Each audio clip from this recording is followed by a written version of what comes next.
Hello friends, welcome to Universe of Naruto X. If you love Naruto What If stories and anime explanations, don't forget to subscribe to the channel. Now let's begin today's story. And now let's start the fanfic. The doors swung open, revealing the circular office. It was a combination of black shadow and blue velvet. Seemed dark but surprisingly welcoming. Welcome to the Velvet Room. A bizarre-looking man says from behind the desk. He had a balding head with long stringy white hair, a large beak-like nose, and he wore a stylish if not old-style suit and gloves. Next to the desk in a blue-black kimono is a pale woman with pale blonde near white hair. She has a large book on her lap. He shares a grin with the woman as if sharing a joke only they know. Ah, it seems we have a guest with an intriguing destiny. The man chuckles as if only he got the joke while the woman gives a soft smile. My name is Igor. I am delighted to make your acquaintance, he says and gestures to the room around you. This place exists between dream and reality, mind and matter. It is a room that only those who are bound by a contract may enter. He smiles as he sees the word he stressed as noted. It may be that such a fate awaits you in the near future. He shrugs as if thinking something.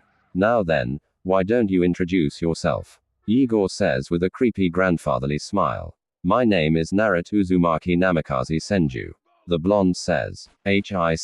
Igor says looking thoughtful. Now, let's take a look into your future, shall we?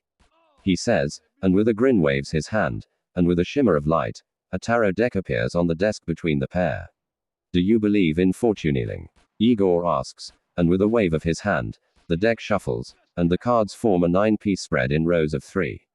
Each reading is done with the same cards. Yet, the result is always different. He says with a chuckle, giving Naro very little time to respond to his question. Life itself follows the same principles, doesn't it? Nar shrugs as Igor taps the card in the top row left corner. It flips over. The tower in the upright position. It represents the immediate future. It seems that a terrible catastrophe is imminent. He looks thoughtful, then continues the card indicating the future beyond that is, he says, tapping the top right corner card, and it flips the moon in the upright position. This card represents hesitation and mystery. Very interesting indeed. Igor says looking thoughtful. It seems you will encounter a misfortune at your destination and a great mystery will be imposed upon you. In the coming days, you will enter into a contract of some sort, after which you will return here. Igor looks at Naruto after thinking for a moment. The coming year is a turning point in your destiny. If the mystery goes unsolved, your future may be forever lost. Igor sees Nar is looking thoughtful and straightens in his cushioned chair. My duty is to provide assistance to our guests of the Velvet Room to ensure that does not happen. Igor waves his hand and the tarot cards vanish as if they'd never been there. Then in thought he snaps his fingers. Ah, I have neglected to introduce my assistant to you. She is a resident of this place like myself. Be a dear and introduce yourself to our young friend. Would you, my dear? The gold eyes look up and meet Naruto's blue ones. My name is Sheen. I am here to accompany you throughout your journey. Igor cuts her off. Yes, we shall attend to the details another time. Until then, Naruto Sendu. Farewell. The room fades and the dream ends. End dream. XX. Chapter 1. You will be going to live with your grandmother in Konoha as stated in your mother's will. You'll be given a monthly allowance from the Namikaze fortune until you are 21, at which time all your father's holdings will be turned over to you, as well as the Namikaze estate and fortune and all his companies, along with being able to claim your family name. The lawyer said. Any questions, young master? The lawyer asks. Across from him is a 16-year-old with spiky blonde hair and deep blue eyes. He's got bandages on his cheeks and a cast on his left arm, the only visible marks of him being in the same plane crash that killed his parents. Naruto Namikaze Senju looks up and shakes his head. I can't think of anything. The lawyer nods. That's understandable. You have my card. I will be your lawyer like I was your father's. Thank you, Ebisu-san. Nar says looking at the pale man who was wearing shades in a stylish suit. Ebisu started collecting his papers. If there is anything you need, don't hesitate to call. Your uncle Kakashi Hitaki will be running the day-to-day operations of the Namikaze International Corporation, and he runs things from the office in Konoha. Naruto nodded, aware of that. His father usually left Kakashi in charge while his parents traveled the world. Oh. There is one more piece of business. You will need to stop by Dr. Yakushi's. It seems your father had something commissioned before his and your mother's death. Naruto sighed. He always found visits to the science division of the Namikaze Corporation unsettling, and the white-haired glasses-wearing drive. Kabuto Yukushi always made him twitchy. Will you be coming with me for that? Na asked. If you wish, Ebisu said in his prissy tone. Na nodded. He didn't want to visit the science division alone. That was for certain. I'll have the car brought around then, young master. Ebisu said, and Na sighed. He looked down at himself, still wearing the suit he'd worn to his parents' funeral that morning. Ebisu had pulled him away for the reading of his parents, willing to find out what would be done with him. Na thought about his iPod, but chose not to. He didn't feel like music at this time. His cell phone vibrated and he flipped it open. The image of his best friend, Garaku, filled the little screen. Hitting the connect button, Naruto answered, Yo, are you okay? You vanished. After the service, Gar's nearly emotionless tone asked. To many people, Gar's tone threw him off and creeped him out. Na knew that it was just how his goth friend was. Yeah. Finishing up with my my lawyer. I need to head over to the science building. Dad left me something with the trapezoid. You want us to meet you? Gar asked. By we, he meant him and his older sister Tamari. Both lived with Naruto since their parents and brother died 3 years ago in a car crash. Nah, I'll meet you at home. And Gar, what? I need to speak with both of you. I'm being shipped off to live with my grandmother in Konoha. The line was quiet, and to most people, that would indicate the other person had hung up. But Naruto knew his friend was thinking. I'll have Tamari stay home. I think she was going out. Gar's tone hadn't changed, but Na could tell the difference. Na smiled. Thanks. See you soon. He clicked. The phone closed and sighed. Young master, voice intruded on his moment of peace. Coming, Na said, and grabbing his stack of folders off the desk, followed his lawyer to the elevator. That would take them to the garage and the waiting limo. XX Namikaze Corp's Science and Robotics Building. Ah. Naruto-kun. Welcome, drive. Kabuto. Yukushi said walking up, his white lab coat billowing around him as if caught in a breeze as he hurried across the lobby to greet them. I am so sorry to hear about Manado and Kusha. They were always favorites around here. I remember when Dr. Yakushi, Ebisu said, cutting him off as he shook Naruto's hand. Young Master Senu has other matters to attend to. So if you could move this along, he has travel arrangements to make. Oh yes, of course. How silly of me, Kabuto said, adjusting his glasses. Come this way, gentlemen, Kabuto said, leading past the security station where a pair of guards stood. They bowed their heads to Na as he was the son of the boss and now their boss. Kabuto led them to an elevator. Your father 2 years ago came to me with a task of taking the field of cybernetics further than ever before explored. Where once we would use cybernetic implants for damaged or lost limbs, we can now use them to replace internal organs. Or we can clone tissue and regenerate brand new organs such as hearts, livers, and kidneys. Naruto sighed. His hand twitched towards his iPod, but he knew he had to pay attention now. It was with the purpose of creating for you the perfect bodyguards. And I am proud to say that my team and I did that and more.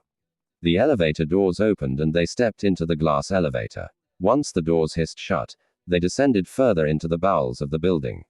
You made robot bodyguards for me? Na asked. Oh no, Naruto-kun. We did so much more. We made the first 2 bioroids. Bioroids? Na asked. Techno-organic beings. The perfect blend of man and machine. The elevator stopped and they stepped out and Kabuto grinned, or in this case woman and machine. At the far end of the room that looked like a dojo stood 2 women in glass tubes. May I introduce to you Project Kunoiki? I gave each a name. The one on the left is Anko and the one on the right is Karani. They will be your bodyguards, servants, lovers, cooks. Wait, hold up, Naruto said with a faint look on his face. Lovers. They are fully functioning Naruto-kun. They can not only eat and sleep, but they don't need it. They can cry and bleed even, and their wounds can carry a child if you so choose. Bleed. Na decided to go with the safer subject, not wanting to think what his dad had done here just yet. Kabuto nodded to Ebisu. Their skeletons are made of adamantium, which is then covered with a regeneration weave and then tissue samples to create a layer of skin, muscle, and blood. Na walked up to the tubes and studied the women. Enko was wearing a mesh bodysuit under a skirt, no top and a long tan jacket. Her hair was in a ponytail. Her eyes were closed as if she was asleep. His eyes then went to Karani. She was taller. Her legs were wrapped in bandages, and she wore a dress and tank top. Her long black hair hung in slight curls along the side of her head. He was surprised when her eyes snapped open, revealing red eyes. Ladies, Kabuto said, and Anko's eyes snapped open as well. This is your master, he said, gesturing towards Naruto, who backed away from the tubes as they opened. Ebisu was behind him, gasped as both women stepped from the tubes barefoot and landed silently. Hello, Naruto said in surprise at how real they looked. If it weren't for the eyes of Karani, he would say she was a normal woman. Enko smirked and paced around him, sizing him up. Kind of small, she said. Excuse me, Na asked. Behave, Anko, Kurenai said standing before Na. She gave a bow of her head. Master, they will follow only your orders. Kabuto, Na realized had been jabbering on the whole time about what they could do, and he had spaced out while looking at the two beautiful women. Robots? No, bioroids. He shook his head mentally. Doctor, I hate to rush, but would you happen to have their specs on a disk? Na asked. Of course. He went to a computer and started typing things up. Very well. Have their possessions and whatever else packed up for a trip. Na said. Ladies, if you would like a chance to dress properly, Na offered, trying to keep his mind focused and his eyes from traveling up the in his opinion perfect bodies. Karani looked down and nodded, going towards a wall that opened up to reveal several outfits. Anko looked down at what she wore. What's wrong with what I'm wearing? She asked. Naruto fought the urge to point out the body mesh really didn't hide anything and her skirt was near RLY a belt. Ebisu was passed out from the blood loss after getting a good look at Anko up close to save perverts like him from dying due to blood loss. Na said looked her golden brown serpent slit eyes looked at the twitching lawyer. If my master commands, she finally said, I don't. I'd rather give you a choice, Naruto said, not liking the thought of being in total power of someone like a slave. Anko smirked. Then I'm fine, she said as she went to get on some boots. Kerr and I came back dressed in cold gray dress slacks, a tight white button dress shirt and jacket with the collar open. Her mane of hair was tied back in a proper ponytail. The dress shoes were polished. As this acceptable master, Na nodded. He found it hard to look up from her chest, and with effort, he did. He had noticed the gun holster in a shoulder harness. I'll have questions for you, I'm sure. Kerr and I, she said. Kerr and I'm still a bit overwhelmed. Where are we going, master? She asked as Anko rejoined them wearing combat boots, and for some reason, the clothes she wore, it actually worked. To Konoha, to live with my grandmother. He said he saw Karani's eyes become unfocused for a moment. Sunyunad Senu, head of Senju International Corporation, she recited. Mother of yes. Do you have all you'll need for the trip until Kabuto sends the rest over? Affirmative, Kurini said. Anko smirked and Naruto found it more relaxing to see the bioroids able to show expressions. Ready, master, the mesh-wearing bioroid said, and Na didn't see a weapon on her, but figured he'd learn about them. Kabuto handed him a stack of discs. If there are any questions or problems, don't hesitate to call me Narukan, the man said, and Naruto shivered slightly. Ebisu, let's go, he said, walking around the lawyer, followed by the bioroid bodyguards. He was certain there was more than met the eye with them. Gar, how am I going to explain this to Tamari and Gar? He thought, heading for the lift and prayed Tamari didn't blow a gasket. It's not my fault. I just know Dad's in heaven laughing at me over this last prank of his. I mean really hot women as bodyguards. I am going to catch so much, __, Na thought as Ebisu joined them in the lift. Na noticed the man had tissue stuffed up his nose to block the blood. The lawyer also was wearing his round sunglasses and refused to look behind him as Anko stood there grinning. Anything else I should know, Ebisu? He asked the lawyer. Nothing else, young master. I will be in touch with your travel arrangements. Use the company jet. Na said I doubt I'll get these two through normal security. The lawyer nodded without turning around. I'm heading home from here. Do you need a lift? Ebizu shook his head. I'll have the limo take you and your guards home, young master. I'm not far from my offices, and the day is rather nice now that it stopped raining. Na sighed. I'll see you later then, he said, leaving the lift, followed by the two bioids who moved, as if they were ghosts, not making a sound. Nali smiled as the security guards got a look at his companions, and he saw them eyeing Anko and knew that she would be the subject of their wanking off during break. I'm surrounded by perverts, Na muttered as he slid into the limo. Kurinai and Anko putting him in the middle. Anko looked at him and grinned. So, master, she purred, and Na knew the drive home was going to be very long and very, very uncomfortable. The Bioroid smirked. He squeaked as she traced a finger along his jaw and shin.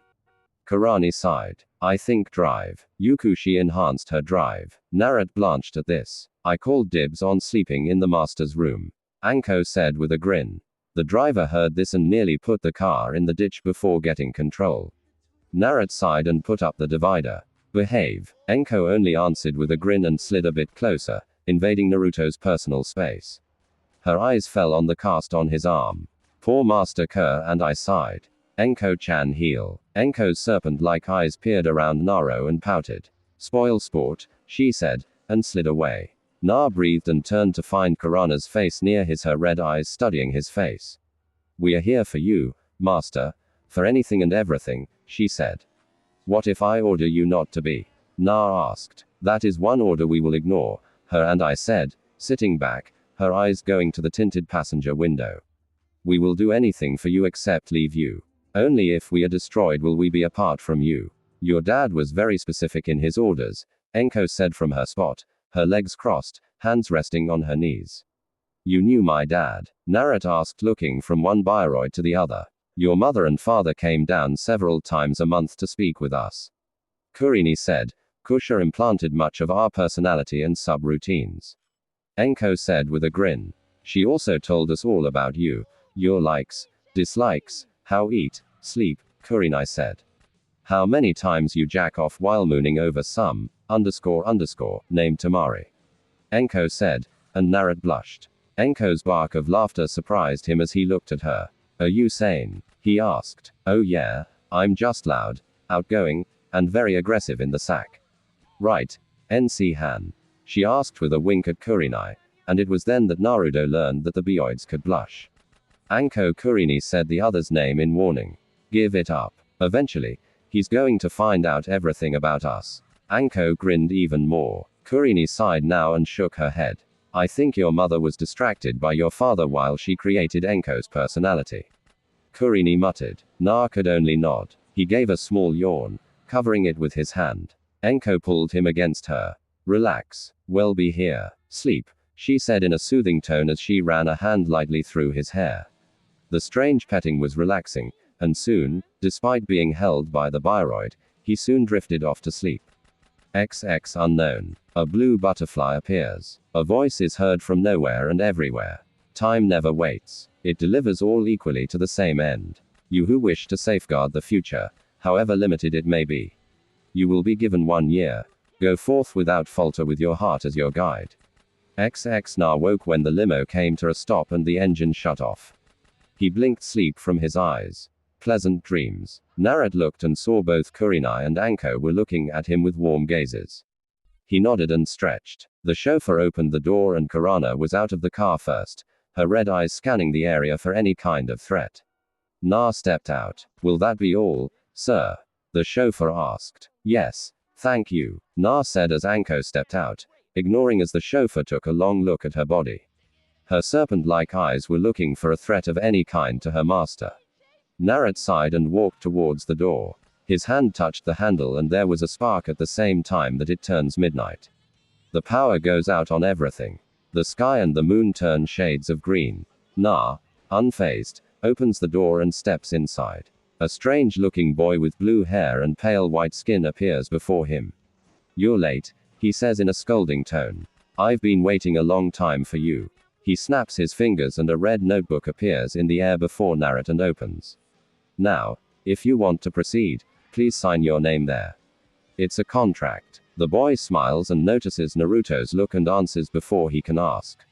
Don't worry. All it says is that you'll accept full responsibility for your actions. You know, all the usual stuff. Na thinks about it and remembers the dream with the man called Igor. He takes the feathered pen that was with the notebook and signed his name. He notices that it's in blood. The strange boy speaks up. No one can escape time. It delivers us all to the same end. You can't plug your ears and cover your eyes. The boy takes the notebook out of the air and it disappears into thin air. And so it begins, he says before vanishing as well. Who's there? Na blinks and the sky and moon are back to normal and the lights are on. He sees Tamari come from the kitchen. Na. She lunges and pulls him into a hug. Where were you? You vanished after the funeral. Gar said something about a lawyer and that was hours ago. The blonde girl says her hair was in 4 elaborate braids that still reached the middle of her back. Na noted she was wearing a red skirt and white tank top. I was with my family's attorney. We were going over my parents' willen. Who are they? Tamari demanded, her eyes narrowing at seeing the 2 women entering behind Na. She released him from the hug in her hand, reaching for the bat nearby. Narat paused to try and think of a reason that would allow him to keep breathing in the next few minutes. He saw Gar come from the kitchen, the dark eyes taking it all in, and he swore he saw a smirk form on his stoic friend's Lee. P.S. But vanished as if never there. Master, where is your room? Enko said, and he mentally groaned as he heard the tone in her voice. Master, Tamari said with a growl, her eyes narrowed as she looked at the blonde before her, demanding answers. Enko stepped up and inserted herself between Naruto and Tamari, her own eyes narrowed as she looked at the girl. Is she an intruder, master? Naruto wondered what would happen if he said yes, but he didn't want his friend hurt. No, Anko. Tamari and her brother live here with me, he said, amazed. His voice was steady. Naruto explained. Tamari demanded, saying his name slowly, her eyes blazing. He sighed and told her of his going to the science and robotics building and what his parents had done. So, Terminator-style bodyguards, Tamari said, her posture relaxing a bit. She studied the 2 women who were in turn studying her. Na was starting to relax when Enko asked, so, is she your girlfriend, master, and will she mind sharing? Gar's snort of laughter made Na wonder if he could call the limo back and sleep in the city. XX Kanahagakar International Airport. Naruto sighed as he looked out from the window of the Nick private jet. He heard Gar snore and looked across the cabin to see his red-headed friend waking up as the jet landed. His eyes met Tamari's and the blondes shared a private laugh as Gar slept when flying. No matter how long the flight, he slept the whole time from takeoff till landing. Hey, boy toy, he winced at the nickname that Anko had dubbed him with. But he was also hotness and master, which bothered him as she usually said it in a very provocative way. Kurinai was NC Han. Tamari was breezy and Gar had been dubbed red and goth boy. What is it, Anko? He asked, ignoring the growl from Tamari at Anko's name for him. You're the heir to the Namikaze and Senju fortunes, right? The mesh-wearing Bioroid asked. Technically, yes. Mom was the eldest child from Grandma Sunade and Dad was an only child. What kind of security are we going to use? She asked. Na looked at her. What do you mean? Well, Konoha is a nice-sized town, and it's well known your parents kept you out of the media spotlight, so no one really knows what you look like here, right? Na nodded. His parents had gone out of their way to give him a normal life. Only employees knew who he was. And then that was when he was in a suit and tie and was there for an inspection. Well, use the alias Mom created for me when I was in public school with Gar and Tamari, he said. Gar looked at him. Uzumaki. Yeah. A few alterations. He peeled the bandages from his face and Tamari was there in an instant. Oh. Kami, she breathed. I went through the window, the glass cut deep, and the doctors figure it'll scar permanently. On each cheek were 3 marks that looked nearly like whiskers. Tamari's hand drifted up and hesitated, her eyes meeting his, asking for permission. He nodded and she lightly touched them. He flinched. They're a bit sensitive. The doctor figured I hit some of the nerves in my cheeks just right. Anko smirked. Whiskers. He groaned and knew she would continue unless ordered not to, and he didn't want to order her. He felt his parents were wrong having the 2 hot bows built for him. He looked at Tamari, who was looking at his whisker marks, her fingers barely tracing them. Oh. Nah, she said. Easy breezy, Enko said, getting a growl from the blonde female. His hotness is in good hands. Na sighed. Mr. Senju, the pilot has brought us down at the private airport. There is a car waiting for you and your companions, the flight attendant said. Thank you, Anna, he said. And she blushed before heading back to her spot near the building. A Hermboy toy, Anko said. And Naro felt the start of a headache as the door was opened and he grabbed his carry-on and headed for the stairs. He paused long enough to thank the flight attendant and the pilot before leaving the plane. Karani had gotten ahead of him and was waiting at the bottom of the boarding ramp with Anko, who was coming last after Tamari and Gar. Been a long time, he said. Me, Tamari said. Konoha was an island off Japan. It was one of dozens of cities that had been built up over the years. Your family and your grandmother's family put a lot of effort into this island city. Kurinai said. Na nodded and paused, seeing the limo. The back door opened and Kurinai stepped in front of him, but he put a hand on her shoulder. He smiled at the silver-haired man that stepped out. Uncle, he said, stepping around his bodyguard and gave a bow to his uncle. Kakashi Hitaki, dressed in a dark blue business suit, smiled. His left eye was covered by a stylish patch sporting the Namikaze logo. Hello, Naruto, he said, giving a slight bow and then looked at his nephew's traveling companions. Ah, I see the Bioids were completed. Does everyone know about them? Na asked. No, just those on the team that made them, your parents and myself. I haven't even told Ren. Na nodded and was surprised when Kakashi pulled him into a hug. I am glad you are all right, Kakashi said, hugging him. Na knew his uncle wasn't usually a demonstrative person. The loss of his father was hard, as Naruto's grandfather had taken in Kakashi as his when Kakashi's father committed suicide after Hitaki Cybernetics went bankrupt. Manado, Naruto's father, liked Kakashi as a younger brother, and when he became of age, Kakashi brought what was left of Hitaki Cybernetics into the Namikaze International Corporation. What's with the eye patch? Na asked when the older man finally released him. Hey, my new cybernetic implant. I need to keep it covered for a couple of days while it adapts. Kakashi had lost his eye the same day he lost his father.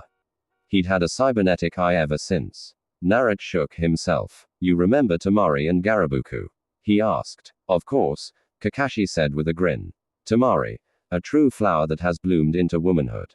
Tamari blushed and Kakashi gave her his U-shaped eye smile. And Gar, he said, looking at the gothic redhead. Still need to get some sun. Gar actually smirked. Kakashi looked at the Bioroids. Well, need to think of something to tell your grandmother. She is not aware of the Bioroids. Why not tell her? Naruto asked. Kakashi sighed. Because the Senju Corporation, while united by the marriage of your mother and father, is technically still a rival corporation and will remain so until your grandmother dies and you are of age. Kakashi escorted them to the limo. The driver loaded their bags in the trunk. Kurinai sat up front with the driver while Anko sat in the back with the others. The board does not like to give up power, Kakashi said. Na scoffed. Dad gave them too much leeway. Kakashi nodded. And until you take over, they're running it. I try to keep things status quo. Na sighed. Your grandmother would have picked you up, but one of the medical facilities was having difficulties. What do you mean? Na asked. Kakashi sighed. There has been an increase in coma patients. It's all over the city. It's been really weird. Some think that it's an epidemic of some kind. Others think it might be military in nature. Kakashi looked out the window.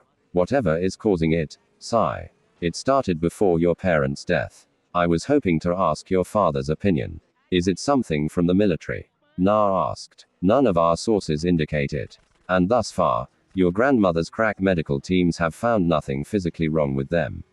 They just are, Kakashi said with a shrug. He picked up a folder. I have your papers for enrollment at Konoha Academy. You'll meet with the headmaster Monday. Classes start later in the week. Na accepted the folder. Here is your bank card. Your monthly allowance will be deposited in there at the first of each month. We'll need to set up. I'll use the Uzumaki alias Mom setup for me. Na said. Kakashi nodded and pulled out his PDA. He entered some information. I'll have your ID card sent over tomorrow. Tamari and Gar smiled as Naruto looked over the paperwork. Can you get our bikes sent over as soon as possible? Na asked. Kakashi shuddered. The three of you on those motorbikes. I'm amazed your folks didn't have premature gray hair. Na gave a grin. Tamari laughed. Oh, cause a worried enough for everyone. Gar shrugged. Enko looked at Na. So you're a biker boy as well. Boy toy. Kakashi looked at the bioroid and groaned. Kasha had a hand in her design.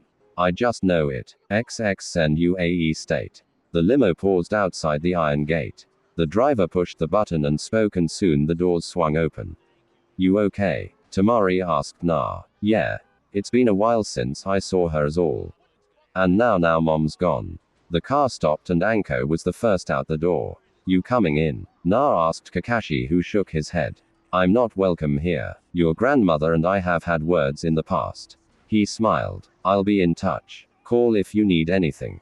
Kakashi said and ruffled Naruto's hair. The blonde sighed. He knew better than to complain, as Kakashi did it regardless. Stepping out of the limo last, he saw that the driver had already unloaded the bags and was back in the car and driving.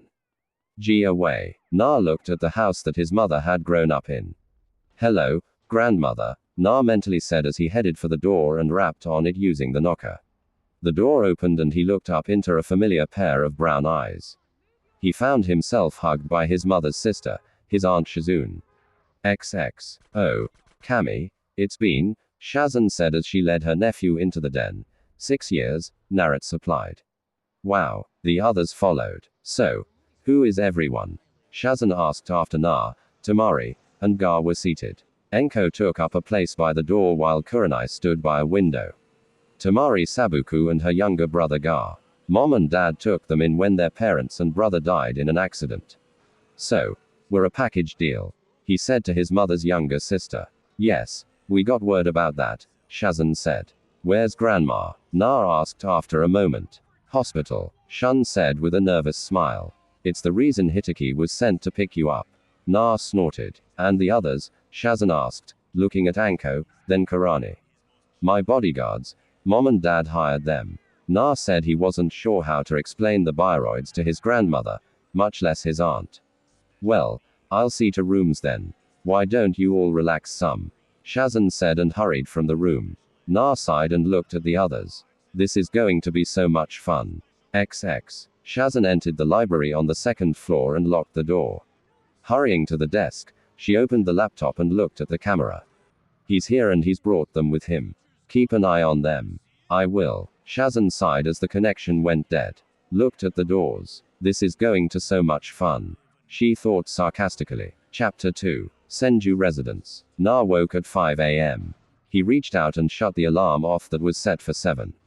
He rolled over and nearly screamed. The cause for this was lying next to him. Sound asleep was Anko. He saw that she wasn't wearing a top, and he closed his eyes and prayed she was wearing something and slowly lifted the blanket, which went back down quickly as he found out his bioroid bodyguard slept in the, I swear if this is my parents' idea of revenge for something I did hat I forgot about, I'm sorry, he thought.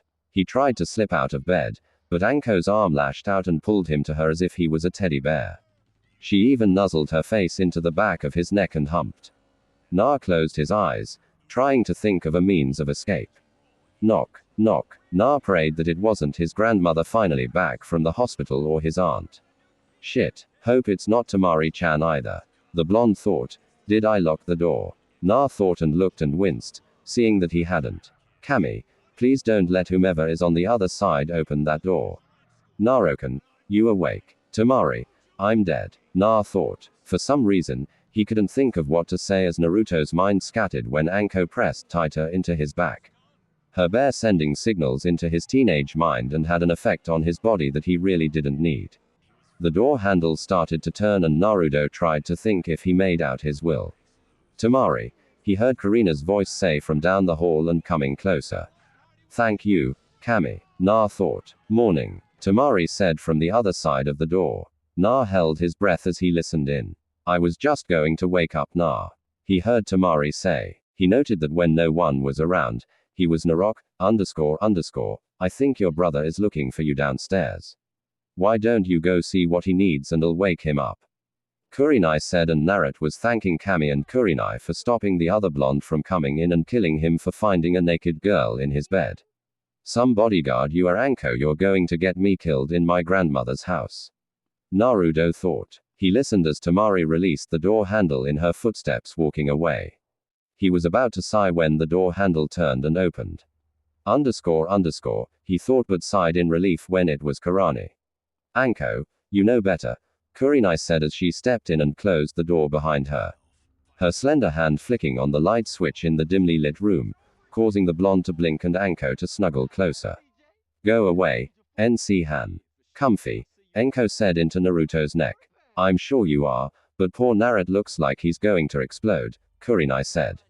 And it was true in several ways as Naruto's face was bright red from blushing and the tenting of the sheets indicated that he was having issues as the blood in Hi's body had two places demanding attention and a naked Anko was making it difficult as she seemed to rub against him slightly. I'm sure I can help him with that, Anko said and he knew. He just knew she was smiling. Her and I was moving about the room. He watched as she pulled out some clothes and placed them on the chair by the bathroom door. Enko, get up and get back to our room. Kerr and I said. The Biroid pouted and stood up naked and headed for the door. Clothes, Na hissed. Didn't it bring any? Enko said walking away, her hips swinging as she opened and exited the door. It closed behind her. Na groaned. We are here too. I know, Na said cutting off Kerr and I thank you. But I am able to dress myself and I don't. I won't use you two as pleasure slaves, Kurinai said, and Naruto saw her, giving him a grin, telling him that Kurinai might be more serious, but her humor was there with Anko's. Out, he said, and she slipped from the room. Once the door closed, Naruto leaned back into bed with a groan. Mom, he muttered, knowing she had to have a hand in the personalities. Rising, he headed for the shower, and once done, he dressed in the school uniform of navy blue pants, a buttoned shirt, and the dark blue blazer. He opened the door to find Karani and Anko waiting. Enko was dressed in gray dress pants and matching jacket. He saw that under the jacket was her mesh top instead of the dress shirt like Karana. Morning Naruto-sama, they said in unison and he shot them both looks before heading for the stairs. Behind him he heard the pair talking. You just can't behave, Karani admonished. I can but NC Han you should feel him. He's hard as a rock and packing a seal club. Naruto stopped and turned. Do you mind? Not at all, Enko said with a grin. Na sighed and headed for the kitchen where he heard Tamari's voice. Kurinai and Anko stayed behind and were now talking in low voices that he couldn't hear. He entered the kitchen and stopped seeing his aunt cooking and Gar sitting at the counter working on his skateboard. You really shouldn't be doing that in here, he said to his red-haired friend. Your aunt said it was okay as long as I clean up after I was done and didn't leave everything sitting. Gar said in his flat tone. Morning Tamari-chan, Aunt Shizune, Na said grabbing a stool and sitting across from Gar. Glad to see Karani got you up, Tamari said giving him a look. Bed was comfortable, Na said they sure are. Naruto's flinch went unnoticed as Anko and Karana entered the kitchen. Enko will be driving while I am your escort, Kurinai said. Naruto shook his head. Not going to work. If I want to hide who I am, then I'll have to walk to school or take my bike once Kakashi has them delivered. We can't. You aren't following me all over. Naruto Uzumaki is not wealthy or attached to a wealthy family. I can't have bodyguards. Karina's red eyes locked on him for a bit. Then she turned to look at Shizune. Lady Sununity hasn't been home yet. Naruto's aunt shook her head, but that's to be expected. She prefers hands-on at the hospital as well as the office. She sleeps there a lot of times. Na sighed at that, wondering when he would meet his grandmother again after so many years. Shazan put a plate of food in front of each of the teens. Eat up. Breakfast is the most important meal of the day, she said. The three ate Gar's eyes going to his skateboard and the blonde knew his friend was going to be late coming home as he was going to explore Konoha looking for the skate park. Naruto-sama Karani said, we can't do our job of protecting you if we aren't allowed to watch over you. Shazan had been listening and spoke up. Well, you both could enroll as seniors. Granted, you wouldn't be in his class, but you'd be allowed on campus. Karani and Anko shared a look and Naruto knew they were probably communicating silently. He nearly cried as Anko's grin got larger and larger. He saw her look Tamari up and down. Ooh. I get me one of those cute schoolgirl outfits. She smirked at Naruto and he was saved as Karani knowing her fellow Biroid clamped a hand over her mouth. Anko can enroll as a junior with Naruto-sama. She looks a bit younger. I'll enroll as a senior and be in Tama's classes, Kurinai said and ignored Anko licking her palm and looked at Shazan.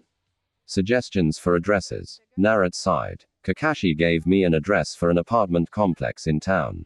He looked at his aunt. I was going to speak with Grandma Sununit about us moving there so that we wouldn't be a burden here. You can put down one of the apartments there and I'll tell Uncle to keep the building clear for us just in case. In case of what? Shazan asked. If I'm pretending to be Uzumaki Na, I can't very well bring classmates back here, can I? He looked at Tamari and Gar. Well, move our things therein. But nah, Shazan said. He shook his head. I did the same back home during the school year. Mom and Dad got us a 3-bedroom apartment. Then one of Dad's security companies posed as the apartment manager and a couple of neighbors. This time, Uncle Kakashi has the 4 apartment buildings set aside as my cover.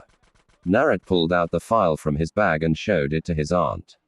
I didn't expect to stay here during the school year and both you and Grandma Sununit have things you're busy with. Shazan thought it over and looked at her nephew. I'll agree with this with some terms such as you call me every 3 days. Shazan said, holding up a slender finger. Na nodded at this. Shazan held up a second slender finger. You have dinner here once a week. Mom and I have Sunday nights reserved for this. Na nodded again. A third finger joined the first 2 and she looked at Karani. If anything happens, I want to be notified right away. The red-eyed Bioroid looked at Narrat. Why are you looking at him? Shazan demanded. Because he's my employer, Karani said, pausing and changing. Master for employer. Agreeable. Na said as he finished his breakfast and put the dishes in the sink. I'll be back after school. We can talk more then. He kissed his aunt's cheek and headed for the door. Gar and Tamari were not far behind. Enko was forced to go up and change. Kurenai followed at a distance as Narrat pulled his cell phone and hit a number on speed dial. He waited and when it was picked up, he spoke. The apartment is a go. All 4. Thanks. Tomorrow. Sure thing. Thanks. Uncle Kakashi. No. We're on our way to school. No. No, didn't see her at all. Right. See you then. He flipped it shut and slipped it back into his pocket. We need to get to the administration tower and sign up and get the layout. The headmaster is waiting for us in his office. Did Mr. Hitaki give you a name? Karani asked. Yeah. He said. The headmaster's name is Serbi. Here isn't Serbi. Na said as if trying to remember something. XX Konoha Academy. Na looked at the academy as it was spread out. The administration tower stood 5 stories. The massive gates were open and the security guard smiled. Can I help you? The guard asked, wearing the black uniform with the green vest sporting the car logo. Naruaki, Tamari Sabuku, Gara Sabuku, Enko, Midarashi, and Kurinyui to see the headmaster about enrollment. Na said. The man checked the list. Yeah. You're here. Well. Uzumaki is. The others are added as +1s. They weren't certain if they would be here or not, Narrat said, covering it up. Thank you, Kakashi, for arranging ahead. He thought of the silver-haired man who was more like a brother than an uncle. The guard pointed out the headmaster's tower, which wasn't hard to see, as it was 5 stories high next to the academy, which was 3 stories. The fencing around the roof told Naro that there was places to sit up there. There were other buildings on the grounds and the white walls around the whole academy. Bet they have a kick in sports field. Tamari said, walking next to Na. Gar was on her other side while the 2 Bioroids followed behind on a casual flanking maneuver. They passed one building and Na saw it was for elementary and junior high. They keep all the grades here and the college is a mile from here on its own island connected to Kanahagakar via a man-made bridge. Kurenai said. Na looked at her and she pulled out a brochure. I picked it up at the gate. It's so people can find their way around. Na nodded and asked her to remind him to grab one on the way back out after the meeting with the headmaster. Karani looked at the school map. It says we can cut through here. It passes the shoe rack and the trophy rack. There's a covered path through the doors here to the tower. Na looked at it and missed Tamer's scowl at the bow getting the blonde's attention. At least it's not the other one, she thought, looking out the corner of her eye at Anko who was walking with he. Our hands behind her head and whistling a strange tune that seemed to be the same verse of whatever it was over and over. Hey Na, Tamari asked as a thought struck her. What? The blonde asked, looking away from the maps Karani was showing him. Why is it this is called Kanahagakar and other times Konoha? Tamari asked. The other blonde laughed. People are lazy. She gave him a look. It's true. It's like people call California Cali. People know what you mean. It's just the way it's been as long as I could remember. Mom did it. When she was being serious about Konoha, it was Kanahaga. When she was just talking and being lazy, it was Konoha. Even I do it. Gar spoke up. He does it with your name. Sometimes he calls you Tamari. And there are times when you're Mari. She looked at her brother, then the blonde, as they walked. Not that I mind the nickname, Tamari thought. They passed a circular desk and saw a woman stocking school supplies along with other items. She smiled at them and continued to work as the group passed. Enko was looking all over the place. She's like a puppy in a new house. Na thought as the Bioroid continued to move about. It smells funny. Na laughed and Gar actually grinned. It's high school, the blonde said. Enko looked at Karani. I changed my mind. I'll use the stealth belt. And too late, the red-eyed Bioroid said, and Naruto could already tell she was being playful. Unless, of course, you want Naruto to be alone with all those young girls. Enko and Tamari let out growls that had Na was wondering if he'd get to know any of his female classmates. With Enko looking like she was going to be the Doberman at the gate. There were cherry blossom trees on either side of the walk, and Naruto smiled as they reached the tower. The climb up was nice as there were paintings and statues around. They reached the top floor where the head's office was beyond the secretary's desk. The woman there was filing her fingers and looking bored as she listened to some music playing lightly on the radio. Hello, Na said. She looked up inside. Yes, Na Uzumaki to see the headmaster about enrollment. The secretary sighed and checked the desk book. Yeah, you along with 4 others. She looked at them. You with him. We're here to enroll if that's what you mean. Kurinai said. The woman looked at the red-eyed woman and was shocked seeing the red eyes. Is he available? Na asked. The secretary shook herself and pressed the intercom on the desk. Sir, Uzumaki and 4 others are here to enroll. Send them in, Kitty. The voice of the headmaster came back. She looked at them. Go on in. Thanks, Na said and headed for the door. The others behind him. He noticed Karana step ahead of him and opened the door and sighed at this as she entered first, knowing she was scanning the room for trouble. He'd taken to watching the Bioids since they came to his control, and he saw her hand twitch and Anko relax. The more I learn, I really need to learn their hand language. He thought of the ability for silent talking. Ah, Mr. Uzumaki, come on in, the headmaster said, and the blonde got his first look at the man who had been here when his father came to school. He had salt and pepper hair, a white beard, and his skin was slightly wrinkled and spotted with age. He wore a robe, and in Naruto's opinion, an Awesumel-looking hat. Hello, sir, Na said, giving him a slight bow. No need to be formal. School's not in session, and if it wasn't for paperwork, I'd be fishing with my grandson and his friends. The headmaster said with a chuckle, I got a call from your uncle about your enrollment in our academy, the headmaster said. Once Naruto, Gar, and Tamari were seated, Kurinai stood near the door, leaning against the wall, and Anko stood behind the 3 seated teens, balanced on one foot with the other crossed behind it, her hands resting on the back of Naruto's chair. I hope she behaves, he thought, knowing that if she messed around, that would set Tamari off, and he knew somehow he would be blamed. Now, I understand that 3 of you will be juniors. Hai asked. And Tamari and I will be enrolling as seniors. Karani said, getting the head's attention. He made a mark on a sheet. Kakashi forwarded all your scholastic records. Naruto looked at the headmaster, then back at Anko, who grinned at him. We've done school work before, she said, giving him a wink, but you can always help me study any subject. Na cleared his throat and he knew his ears were turning red and looked to see the headmaster smirking. Kami hates me, Na thought. Your grandmother called before you arrived. The headmaster began and Naruto's head snapped to look at him. Yes, I know your parentage. Your grandmother was adamant that no one save myself know who you really are. And with Mr. Hitaki's call, it seems you've already taken steps to ensure your cover. Na nodded. Yes, sir. Kakashi has an apartment not far from here for us to occupy. Here nodded. And what about bodyguards? I know that you have some, but Anko and I will keep out of sight unless absolutely needed. Kurinai said. The headmaster blinked. You're his bodyguards. Anko grinned. Yep. And then came the phrase Naruto was dreading, and it's one hell of a body to guard with all those wiry muscles. And he's got a scar. Anko Kurinai warned as Tamari shot to her feet. Gar and Na got her to sit down and Gar bravely put his hand over his sister's mouth. Both boys knowing the language she used when upset would make a streetwalker blush. Enko raised an eyebrow and grinned. The headmaster filled out the forms and they signed the required papers. Kakashi has your book lists and school begins on April 7th. The headmaster said, Na, Gar and Anko will be in class 202A while Karina and Tamari will be in class 301D. Hai said after the last of the papers were signed and put in the outbox to be filed. Oh. And ladies, no firearms or other weapons are permitted on school grounds unless you're part of one of the clubs that require them.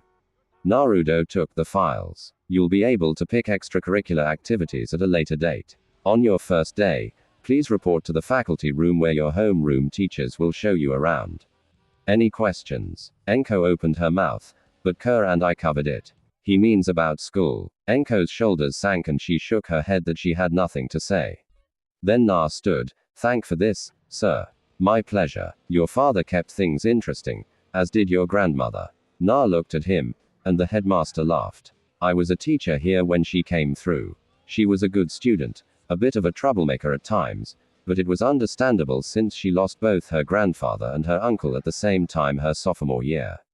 Naruto looked sad at this, a part of his grandmother he never knew, and he wondered what else about her he didn't know. The headmaster shook their hands. Welcome to Kanahaga Academy. I hope you enjoy your time here. XX. They were on the street before Anko spoke. Enjoy our time. It's school. It's the Antichrist of fun. Gar snickered and Naruto knew his friend was drifting. Go ahead. Gar looked at him and pulled his board from his bag. I'll be back by dinner. The red-headed goth rolled away. Tamari looked at Na, then the two biroids, and she was wondering what it would take to separate him from his guards and if the effort would be worth it. Hi. Na pulled out his cell phone and checked it before hitting connect. Hey, Aunt Ren. No. We just finished. Okay. I think I remember. Alright, see you then. 1 sec. Na looked at the others. It's my Aunt Ren, Kakashi's wife. He said she wants to know if we'll join her for dinner. She said Kakashi is working late, so it's just her and Obito, and she was thinking we'd join them for dinner. Anko and Kurinai shrugged. It didn't matter to them. Tamari shook her head. I've got nothing better to do. He nodded and relayed it to his aunt. Okay. I'll call Shazan and okay. Yeah. See you soon. Bye bye. He hit end and slipped the phone in his pocket. She said Shazun's gone to the hospital. She called Ren to let her know and to feed us. Na called Gar and told him where they were going. The redhead said he'd get a bite after he was done boarding. Tamari shook her head again. You need to get him off that board. Nah. He's happy when he's doing stupid tricks with that thing. Na led him to the place where Shazan would pick him up and they saw the arrival of the big white Suburban. Chapter 3. Hitaki Residence. Ren smiled at the blonde. So my husband has gotten you set up. Naruto nodded. The others were asleep and he was sitting in the den of the Hitaki home with Ren. How is little Obito? He asked. Ren smiled. He's doing well for 15 months. Kakashi would like to give him a sister in the near future. Na smiled. I must say you do look well having children. Ren smacked his arm. Brat. But thank you for the compliment, she said. Naruto sighed. I haven't seen my grandmother yet, and the way my aunt was acting, I might not see her for some time. Ren looked sad. I can't believe she missed her own daughter's funeral. Na wanted to say something, but sighed. Anyway, we've got 4 apartments to move into. Well, you better give me and Kakashi a chance to spoil you some as well. He nodded. Thanks for dinner tonight. Think nothing of it. Na felt like he'd made a deeper connection, but he wasn't certain what it meant, and in the future, he would. XX apartment, well be fine, Na assured his mother's sister on the phone for the 100th time. She'd called several times while they'd stayed with Ren, who that morning dropped him off at the apartment that had been set up for them. Hey, did you know that all the apartments are connected by a hidden passage?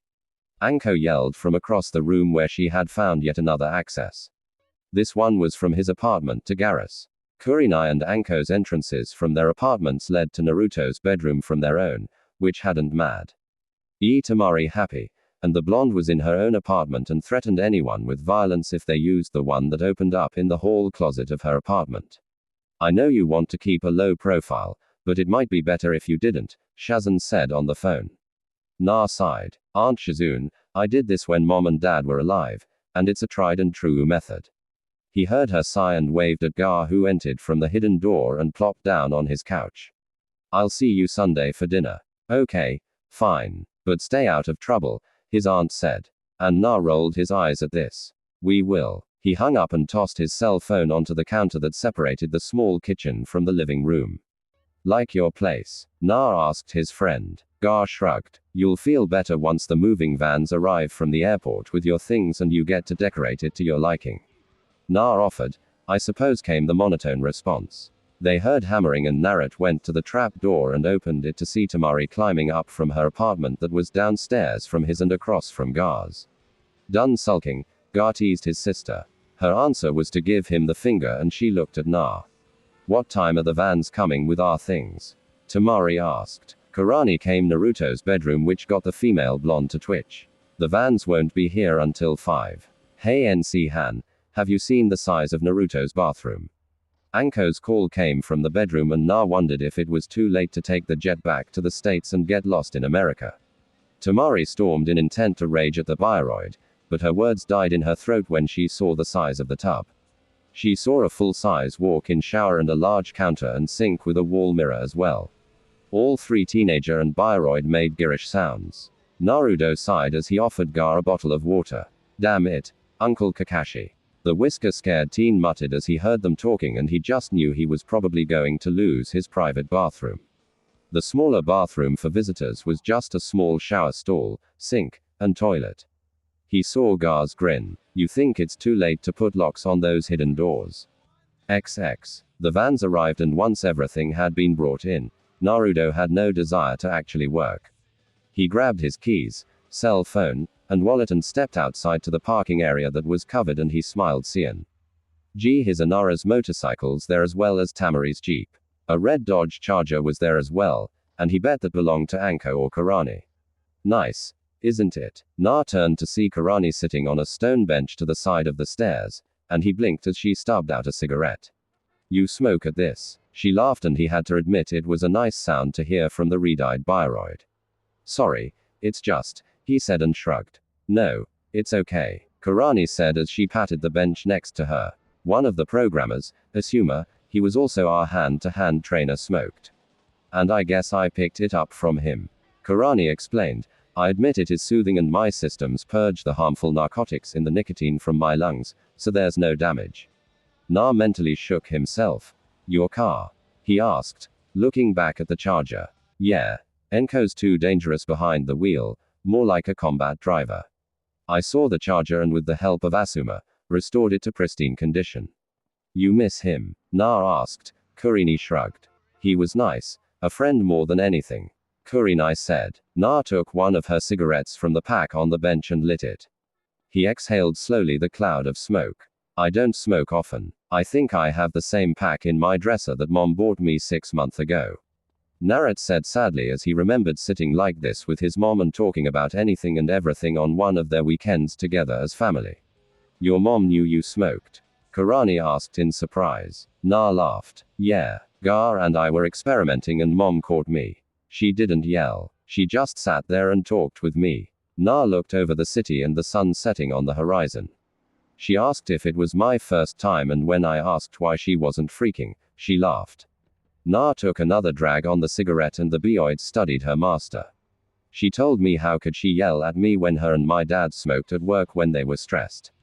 Karani's memory recalled seeing Monado and Kasha spending many nights with either a lit or unlit cigarette in their mouths while they pored over data. Are you ready for school? Karani blinked at the unexpected question. I suppose I really don't mind learning, and it will be nice to be around more people who are closer to our supposed ages. Na blinked. How old are you? Karani laughed. You're not supposed to, as a lady, that question master. She said. I know. Tamari yelled at me, but seriously. Well, I'd say both Anko and I are about 10 years, or that's as close as I can claim, when we became aware. It might be a year or 2 more. 10. Na blinked. You mean my parents have been working on you since I was a child? Kerr and I nodded. Your mom shared a lot of information about you with Anko and I. She brought a lot of video discs for us to learn about you from. Narrat blinked as he remembered his mother installing cameras in the house and all the tea. Me's during his birthdays and get-togethers. She said she wanted memories. Now there you are. Na looked to see Tamari coming out of her apartment. What? He asked. Gar and I are going to order pizzas. You want your usual? She asked, not looking at Kurini. Sure. And don't forget the breadsticks. Na said and Tamari nodded. What do you and Anko like? Na asked, turning to Karani. Basically anything. Just no onions. Kurini said. Tamari saw the look in Naruto's eyes and nodded as she said she'd get a large for the bioroids. You going to pick 'em up? Na asked as Tamari headed for her jeep. Gar exited his own apartment, which told Na that his red-headed goth friend had returned using the secret entrance. I really got to put locks on those passages. Karani laughed at this. Anko will be upset. Na shook his head, not wanting to think about Anko or her sleeping habits at this moment. Na was awake late that night as he was looking over the papers Ebisu had given him. He was set for life and wouldn't have to work a day of it. Rich was what he had access to his pocket change. His real net worth was obscene with the death of his parents. He put the paper down and looked at the digital clock on his nightstand. Dinner had been fun. He swore Anko was going out of her way to make Tamari jealous. Shaking his head, he saw that it was a minute to midnight. He got up with a stretch, and when the digital clock flipped over, he blinked when the air seemed to change. He looked out his bedroom window and noticed how the moonlight seemed to take on an eerie glow. His cell phone rang and he flipped it open. Hello, came from it and held it away from his ear. He heard more moans, screams, and very animalistic growls. It went on for some time, then suddenly it stopped. Na blinked at the dial tone and looked at the clock to see it was reading 12:01. What the hell? He muttered. The arms that wrapped around him from behind had him jump a foot in the air. Hey, he looked to see Anko wearing a t-shirt. What? You zoned out there for over a minute looking at your phone. The Bioid said, are you okay? Na blinked and wondered if he imagined what had just happened. Shaking his head, he put his cell down and looked at the Bioid. What are you doing here? He asked. Cuddle, Anko said in a manner that made Naro swear she was more childlike than anything. He sighed. I thought you and Kerr and I were sharing a bed that had set off Tamari, but she was ignored as the pair told her that it was fine with them. We were, but I like snuggling with you better, Anko said and hopped onto the bed. And hey, I made a consideration for you. I'm wearing a shirt to bed. Na sighed as he knew he could protest and in the end lose and risk making enough noise that drew the others, or he could just give up and go to bed. Fine, but no grabbing, he said. Anko made a soft squee and clapped her hands. She then looked at Na. Don't tell anyone I made that sound, master, or else. Na shook his head. No one would believe me anyways, he said and slipped under his blankets. Aren't you going to get undressed? Anko asked, still sitting up.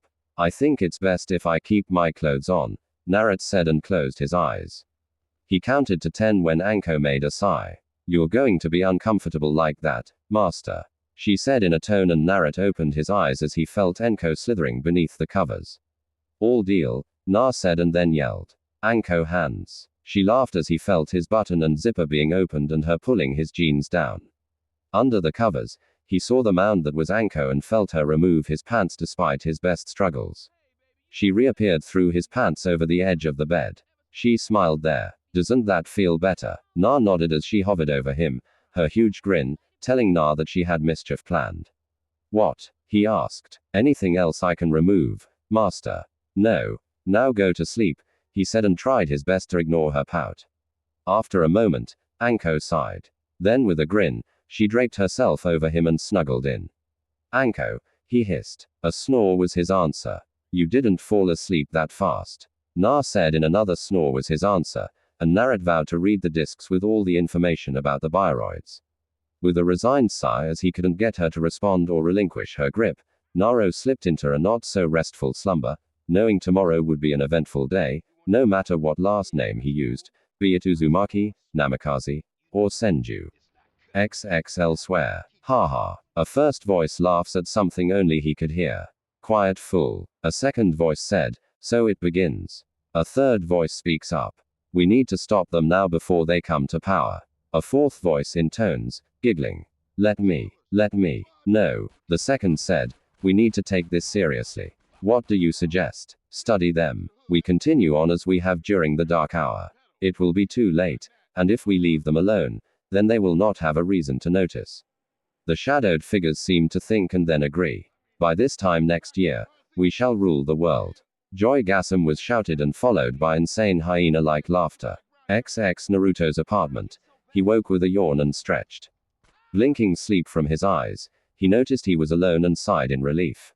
He grabbed some clean clothes and went to use his bathroom only to find the door locked.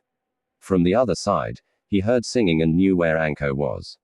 Pounding on the door, he called out, "Anko, get out of my bathroom." Her singing got louder, and Naruto sighed. He headed for the other bathroom and smaller shower, vowing that he was going to put locks on the hidden entrances if this was going to be a constant happening. Good morning, Master. Na congratulated himself on not screaming and jumping. Morning, Kurani. Did you sleep well? The red-eyed Bioroid gave him a smile. Surprisingly well, once Anko left. I never had the whole bed before. Naruto nodded and went to clean up, noticing that Kurana was making him breakfast. I really need to set rules with those two, he thought as he entered the bathroom and closed the door. XX breakfast was pancakes and sausage. Gar had ventured in and was seated there eating when Na left the bathroom. Gar looked at him and grinned. Something wrong with your private bathroom? Bite me, Naruto said, throwing his clothes into his room to do later. He accepted a plate. You don't have to make me breakfast. Kai, I am capable of taking care of myself. It's no trouble. Master Ango exited the bedroom. Good morning, NC Han. Gar raised an eyebrow and Naruto shook his head. A knock on the front door and he called out. It's open tomorrow. The blonde entered and shook her head. Everyone invading your place? She asked. Some never leave, Na muttered as he ate. And you have your own kitchen, Tamari said to her brother. Gar shrugged and gestured to the pancakes as if that explained it all. Ready for school? Tamari asked. Gar sighed and went to change into the uniform, grabbing a pancake and stuffing it in his mouth. She saw Naro was wearing the pants and shirt, but his suit jacket and tie were over a chair. She looked to see Enko was wearing the skirt, but the top she had buttoned a bit, and the ends were tied, exposing her stomach. That's not how you wear that. Enko snorted and stole some sausage from Naruto's plate. You wear it one way, I'll wear mine the other. Kurenai shook her head. Give up, Tamari. Enko will follow rules to a point, then push the boundary beyond reason. Tamari sighed and grabbed Naruto's tie. Turn around. I'm not wearing the tie. Na said. Yes, you are. Tamari countered. No, go bugger. Betty's not wearing one either. Na said. I'll deal with him in a moment. Now give me your neck. Na shook his head and scrunched down, blocking Tamer's attempts to put his tie on. You're impossible. She growled and tossed the tie on the table and stormed out. Gar. Na chuckled, knowing it would be a brawl for Tamari to get a tie on her brother. He looked at his plate, then scowled at Anko. Do you mind? Not at all. She grinned as she stood up and grabbed the tie. Before Naruto could say anything, Anko had straddled him and wrapped the tie around his neck. Oh, Master, I like this, she said, and with dexterity and ease, she had the tie under his collar and his shirt buttoned up and the tie secured. She grinned and leaned in and gave him a peck on the lips. See? No big, she shimmed a bit. Then again, Anko Kurenai warned and the serpentine Bioroid stood and pouted. Na watched her flounce away as that skirt even regulation. Kurini laughed. Na saw she was wearing the proper size uniform with the long dress and white shirt with long sleeves. A red ribbon was around her neck instead of the tie. Na sighed and knew he wasn't going to get out of school. He just hoped he survived. Anko, a thud was heard, and he turned to see Gar trying to escape his sister. And before he cleared the passage, he was yanked back and the hidden door slammed shut. Naruto sighed and went to get his pack. You're riding with me, Master. Kurenai said and he sighed knowing not to argue. What about Gar and Tamari? He asked. They heard a slam and Naruto went to the door and looked over the balcony to see Tamari stuffing Gar into the seat. The redhead was wearing a tie and Naruto laughed as his friend's hair was slicked back. Tamari looked up. You coming? I'm riding with Kurana and Anko, he said. Tamari looked at him and he thought he did something wrong as her eyes went flat and she got into the jeep without another word. Girls, he muttered as the jeep took off and accelerated once it left the apartment area. Kurenai came out and Anko left their apartment. Ready? Nah, Kurenai said and he nodded. Remember, no weapons, Kurenai sighed. And once they were at the charger, she opened her jacket and removed her sidearm. A SIG? He asked. A very reliable firearm. It's used by many agents of the US government. Na watched as she secured it in a lockbox behind her seat. He looked at Anko, who opened her dress jacket and smirked. Care to frisk me? No. I trust your word. Na said with a blush as he realized how tight the Baroid's shirt was. Shaking his head, he climbed into the passenger seat as Anko had stretched out in the back seat after offering him a spot next to her. Kerr and I climbed in and started the engine. First day of school. Na nodded and looked out the window wondering what the day would bring. Disclaimer. I don't own Naro as he belongs to Kosamoto. Persona is property of Atlas. A damn good game series. Chapter 4. Konoha Academy. Naruto sighed. Everyone staring. He muttered. Enko grinned as she threw an arm around his shoulders and pulled him close. Well duh. You arrived with two hot hotties that are Karani and I. Kurenai was behind them as they once more made their way to the administration tower. Hope Tamari and Gar made it all right. Na muttered. Bet she's waiting for you, Whiskers. Enko said into his ear. Although as pissed as she looked, she might not talk to you for a while. The Bioroid was leaning against his back slightly and he shifted as she breathed into his ear lightly. Kurenai shook her head and decided to speak with the blonde female if not only to see her master happy once more. She also knew she would need to speak with her fellow Bioroid to tone down her innuendos. Na heard some conversations as they walked. Most were about usual things like music and homework. One conversation by a pair of girls caught his attention near the gates. Did you hear what? There's a rumor that if you get a call at midnight and no one is on the other end, someone is going to die. You like? No way. Maza, my office now. The captain called. Elisa Mui as she stood up from her desk. She pondered when everything started to go wrong. Let's see. A year ago, the gargoyles were accepted as citizens and the quarryman arrested. I'd say 6 months when he went to Avalon for a month and came back with her. He was Goliath, leader of the Wyvern clan of gargoyles that lived in Manhattan. Her one-time crush in her was Golith's mate, Abigail, a cream-skinned female gargoyle he'd met on his visit to Avalon. Elisa sighed. Matt leaves for Washington, and I'm desk-bound as I can't get a partner. Then, 2 months ago, sweet Abby tells me I'm not welcome at the castle as she doesn't need me fawning over her mate. The looks she'd gotten from the rest of the clan made her grind her teeth, and not once since then have they even tried to speak with me. With a snort, she entered the captain's office. Close the door, have a seat, the captain said. Elisa looked at the woman and knew something was serious. What's up, Captain? I haven't been on the streets, so I know I haven't done anything too wrong. Elisa said, taking a seat, a slouch. Detective Maza. Elisa, the captain began, and Elisa's eyes widened at the tone. Are you okay? I know. Bluest stone leaving was. I'm fine, Captain. Elisa said, just hate being behind a desk when I could be on the streets as all. The woman studied her. Elisa hadn't felt that look since the time she lied about the gargoyles. Well, some good news finally. One police plaza has finally sent a replacement for Blue Stone. I want to introduce you to your new partner. She pushed the intercom on her desk. Strife, get your in here. Elisa turned as the door opened and saw her new partner. He was young. He's a rookie. She thought he can't be older than 21, 22. She thought, studying him, he was slender build. His face had a couple days worth of facial hair. His long, shaggy brown hair hung past his shoulders. Is that a white streak? Elisa thought, seeing his bangs were white. It was his eyes that caught her attention. They were golden. He chuckled. Hey, I know my eyes are fascinating and all, but not jaw-dropping. Shaking her head, she took in the rest of his appearance. Like her, he was plain clothes. He wore comfortable-looking shoes, black cargo pants, a battered brown bomber jacket that had a faded X symbol on the shoulders over a black and red shirt. Micah Strife, Elisa Maza, as of today, your partners. Now, get out of my office. Talk, bond, whatever, but get it out of the building. As of this moment, you're back on the streets. Elisa looked at her and smiled for the first time in months. Thanks, Captain. She looked at her partner and grinned. Come on, rookie. I'll show you the ropes. Strife laughed. Not a rookie. Lived around Manhattan since I was a little one. He stopped and looked over his shoulder at the captain. Captain? Yes, Strife. If Director Cooper or the General call, I'm not available for comment, please. The captain nodded. I'll run interference for now, kiddo.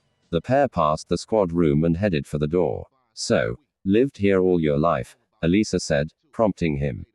More of Salem, but spent enough time in Manhattan as well. Strife said as they walked.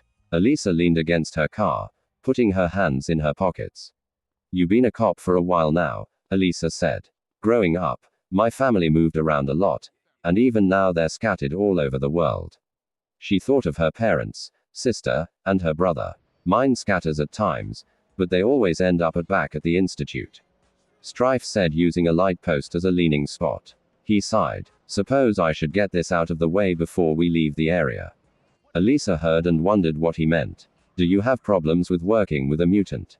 He asked, his golden eyes looking at her. What? No. Why? Elisa asked. 'Cause I am a mutant. That is, Micah, Strife said as he looked around. The nighttime traffic nearly as busy as daytime traffic. That's supposed to scare me, Elisa asked. Some people freak out, Micah admitted with a shrug. He pulled his gun. She saw it was a 6-shooter and he flipped the cylinder open and pulled out a round and handed it to her. Rubber? She asked, surprised. Yeah. I hate shooting people, Micah said, taking the round pack and sliding it in. She saw he had it in a shoulder holster. I also have tranquilizer rounds, paint rounds, tracking rounds, and I carry one pre-made speed load of armor-piercing rounds for beings like the Hulk, he said, adjusting the bomber jacket. Your choice, can't say it's a bad one, she said. So, mutant, what's your power? X-ray vision, she said, wiggling her eyebrows. She stopped when he looked her up and down and gave a low whistle. Then he laughed, seeing her face. No, sadly nothing like that. She watched as he seemed to vanish in a burst of gray smoke and reappear right next to her. Teleporting or shifting is my main power. He told her, it's similar to my father's, but I can go anywhere. He smirked and vanished and reappeared against the light post. Main power? She asked. He nodded. Tell you later. And no, I'm not a telepath, he said with a grin. But I do know several. Elisa smirked as she went around and got in the driver's seat. Get in, rookie. Not a rookie, Micah answered, appearing in the passenger seat without opening the door. So, you have a nickname or code name? Elisa asked, starting the car. Jump, he answered. What code name? They call me Jump 'cause my ability to teleport anywhere. Micah answered. They entered traffic. So, siblings. Micah laughed. A half-sister, a ton of cousins, aunts, and uncles. All mutants. Yep. Well, except for one uncle, but we don't talk about him. You, my brother, is a mutate due to an experiment by a mad scientist. My sister is normal. My parents are separated, but they still love one another. Mom's in Africa and dad's in Mexico. Elisa said she hadn't had the whole family together since that time she was shot. Her trip due to Avalon got her to see sides of her family she never saw before. I still haven't told them of my breaking away from Goliath and the others. She thought as she drove. You married? Micah asked. Nope. No significant other to worry about either. I have a cat, Elisa said as she turned down a side street. My wife died about 4 years ago. I've got my daughter Dawn who's 9 now, he said proudly. And you work as a cop? Elisa asked, surprised. Who watches her? My mom or dad take turns along with a few others. Heck, even my sister babysits from time to time. This going to be rough. He shrugged. I didn't have to be a cop, but I need to help others. My time with S.H.I.E.L.D. showed me that. Elisa looked at him out of the corner of her eye. You worked with S.H.I.E.L.D. Yeah. The reason I broke away was my wife was killed while I was away working for them. I'm sorry, but then why a cop? Get bored sitting home watching the television and not many will allow a mutant to hold a job. The captain knows what I am. How's that? Elisa asked. Saved her life one night. Micah said she helped me get my certifications through and insisted I get transferred to her command when it was obvious I would. ULD make a fine cop. Elisa knew Diane was a great captain. So, How much did she tell you about me? She asked. You've been desk-bound since your last partner up and left. You have a great arrest record and you've been seen in the company of gargoyles that live in Manhattan, he said with a shrug. Doesn't bother me. I'm a mutant. To me, gargoyles are just another offshoot to the evolutionary ladder. Elisa made a grunt. I used to hang around with gargoyles. Since they've taken mates, I am not welcome around their clan. Micah winced. Sorry to hear that. You know anything about gargoyles? Elisa asked. A bit. I knew one a couple years ago. She was beautiful sight to see. Elisa saw the distant look on her new partner's face. What happened? Quarryman found her during the day and smashed her to pieces. Micah said, a sadness in his voice. You loved her, Elisa said, seeing a familiar look. She was my mate, he said. Elisa pulled the car over and looked at him. Your mate? You have a half-human, half-gargoyle daughter? Elisa asked. Yeah. Micah said. He pulled out his wallet and flipped it to the photos. The picture was of Micah in a suit standing next to a blue-kinned female gargoyle with feathery black wings wrapped around them. Both were looking at the infant in the female gargoyle's arms. Indigo blue skin, black hair, and tiny feathery wings. Elisa saw that the infant had a prehensile tail and 3 fingers and toes. She's beautiful, Elisa said, looking at the infant. She gets it from her mother. Micah said, what is her mother's name? Elisa asked. Echidna, he said with a grin. The farmer who found her clan in Germany named them back before World War II. He smiled as he took the photo back. Her clan stayed with my father's family, gypsies. They acted as protectors and guardians. And you say your daughter is 9 now? Elisa asked. Yeah. Fearless, too. He flipped another photo. That's my mom and Don. Elisa looked and saw a woman with tan skin, long brown hair with a white streak. She saw the woman wore thick clothing and gloves. The 9-year-old gargoyle smiled at the camera, showing fangs and bright yellow eyes. She gets her skin tone and eyes and bone structure from my father. He's a mutant. Micah flipped the photo to show a mutant that looked like the gargoyle without wings. Fur. Yeah. Dad was born like that. It skipped me, but as you can see the girl with him and Dawn, that's my sister Talia. She too looks like Dad. Elisa saw what he meant. You have a beautiful family, Elisa said. Dad and Mama Wanda try to get us all together. My mom and her get along, but there is tension at times. Your folks aren't married? Elisa asked. Nope, never were. He flips to a group photo. 2 women are with them now. The redhead is Dad's wife, Wanda. Elisa looked at the picture. I've seen these people before, she muttered, and Micah laughed. Sure you have. Dad used to lead the British answer to the Avengers called Excalibur based off Mere Island. Wanda was an Avenger and Mom's an X-Man. Snapping her fingers, Elisa nodded. You have one hell of a family legacy to live up to. Micah snorted. Been there, done that, got the decoder ring. Elisa looked at him. I've been both Avenger and X-Man. He said, Dad disbanded Excalibur, but he has thought of restarting it several times. Micah admitted, I don't remember seeing you on the Avengers lineup. Elisa said, handing him his wallet back. Micah smirked. I wore shield armor and wore a ninja-style mask. That was you, Elisa said, remembering the report of someone saving a bus full of kids while the other Avengers dealt with the terrorists. The reporters never said who. I was only out and about on special missions. Micah said with a shrug. Elisa sighed. So shall I show you our beat then? I usually do a foot patrol, then come back to the car and do another one in several other areas. She didn't say this was the route her and the clan had developed. It hurt to think that they no longer contacted her. Sure. I like moving about. Hate sitting still for long periods. Get that from both my parents. They walked the streets talking about hobbies, favorite sports, teams, and such. So, Captain America, what's he like without the shield and cowl? Elisa asked as they passed several shops. Pretty much the same, actually. He has a hard time with modern things like computers, and he still has a code of chivalry that has no place in the modern worlds. For a man that fought in the war, he is rather naive at times. Elisa shook her head, remembering how fascinated the clan was with anything modern. Thor. When you get him out of the bar can cause havoc. He liked Kappa from another era and how things are done. The Wasp. Elisa asked next. Micah smiled. Janet's great. She's kind and considerate, but she also has a temper. She will spend all day designing clothes, and if Pim hadn't used her as an experiment, I think she would have been a major designer. Hank Pym? Elisa asked. Yeah. He died several years ago, but he messed up Janet's life pretty well, Micah said. Then we have Iron Man and Black Widow. Old Iron Britches is not what you would expect out of the suit, but he's brilliant. Made Pym look like a child at times. Widow, she's something like a den mother with automatic weapons, he said. Not close to the newer team, but I can come and go as I please. You ever see the Hulk? Elisa asked. Micah shuddered. More than I would have liked. When Banner isn't the Hulk, he's okay, but Mr. Green is something I want to avoid.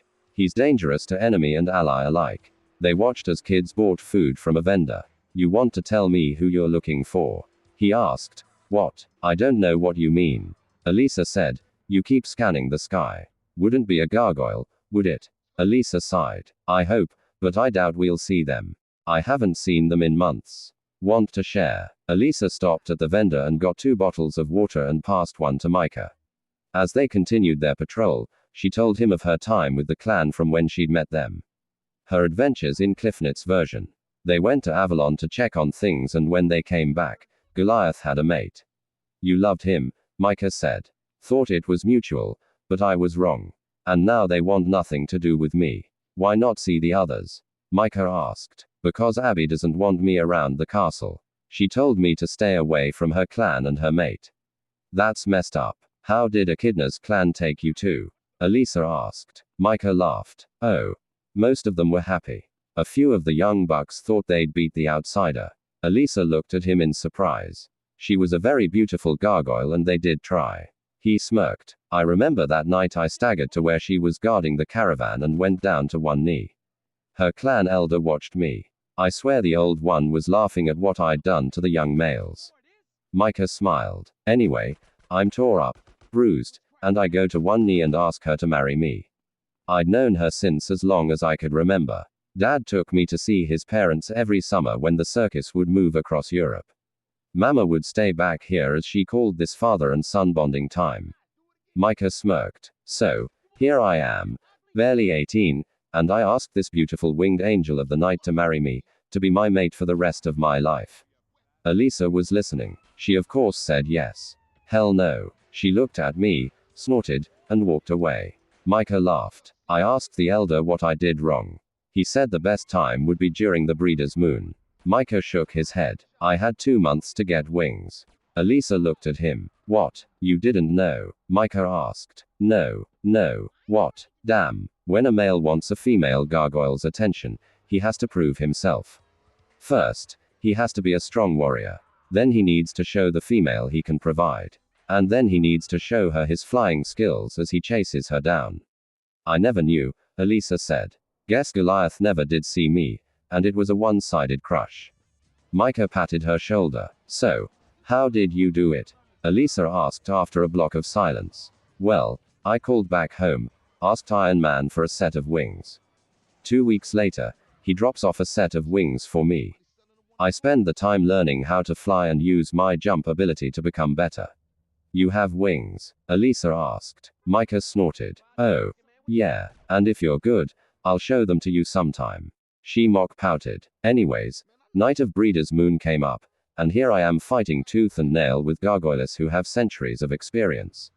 If Echidna is centuries old, how come she never made it before? Elisa asked.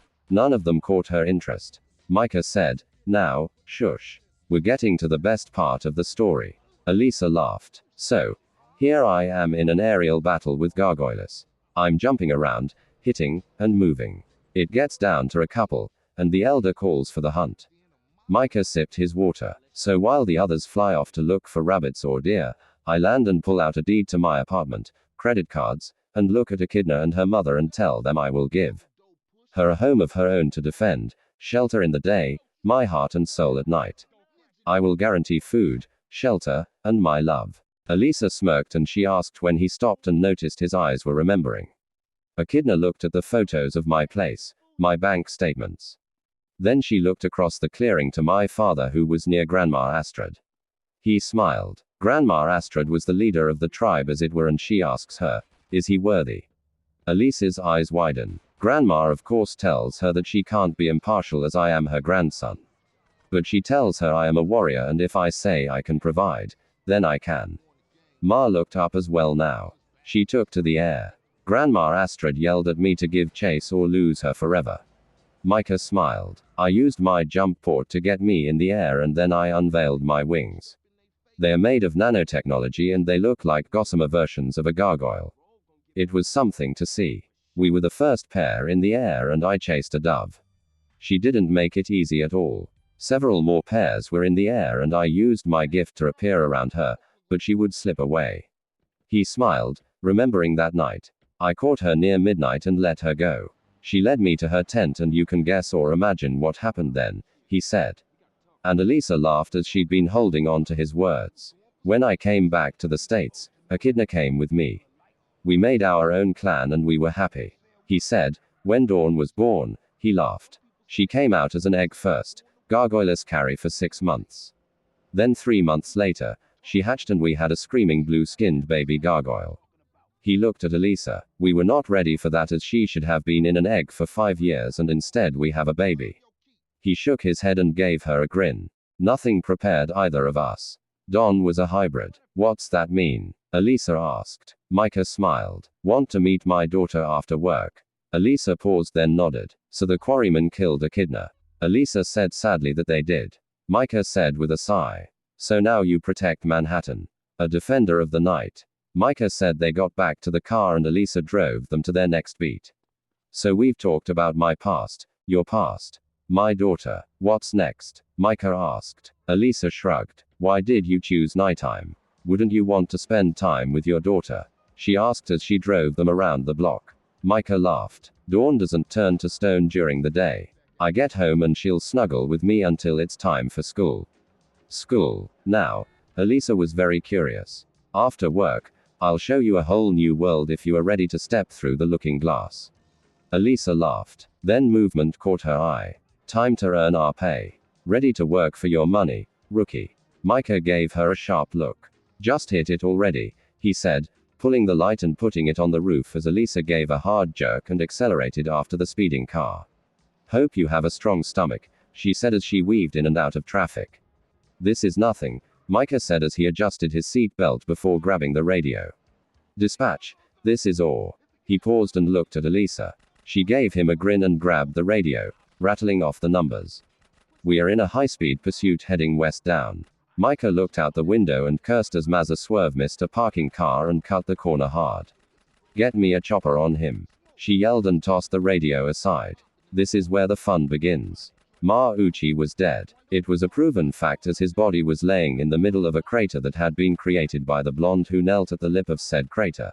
18-year-old Naruto Uzumaki sighed as he looked at the last of the big bad guys who had made most of his life. Miserable since the day he was born. There will be no rising from the grave this time, you bastard. Naruto thought. He looked from the body of Moa that had been turned into ground beef thanks to his fire razon in which he poured the power of all 9 tails of the Kaiba Ina to the still body of Kakish. Hatake, the man who had used the forbidden summoning and traded his life to seal Ma and all the Sharingans in the world away forever. We did it, sensei. Na thought. Na, you bastard. Na turned to see a bloody and beaten Sasaki Uchiha. Hey bastard, Naruto said. What the hell did you and Hitaki do? Now that he was closer, Na noticed blood running from Sasuke's eyes. We sent Ma to the Shinigami and removed all the Sharingans from the world to prevent another like him from rising to power. I'll kill you, Sasaki roared. Na sidestepped the last Uchiha's attack and chopped him across the back of the neck, knocking him out. Na, the whisker-marked blonde sighed as he turned to see his other teammate climbing up the crater's side. Hey, Sakura, I'm sorry. He got past me, she said sadly, looking at their former teammate. He nodded and sighed. Uzumaki, the blonde wondered if he was going to get any peace with the way things were going. Prepare the Uchiha for transport, Naruto said, seeing the familiar ambu masks of Hawk and Cat. He leapt towards Kakashi's body. We did it, Kakashi-sensei. We stopped all of Akatsuki and captured Sasaki. Naruto knelt by the body of his former sensei. The man over the last several years had become his friend as they worked together after the disbanding of Team 7. It took way too long. Sensei Na thought as he pulled his friend's hit down to cover the now empty eye socket. Na took the remains of his shirt and used it to cover the lower half of Kakashi's face. The man's mask had been shredded in the battle. I'll make sure you're cremated with Uka Ika collection and placed near my dad and your former teammates.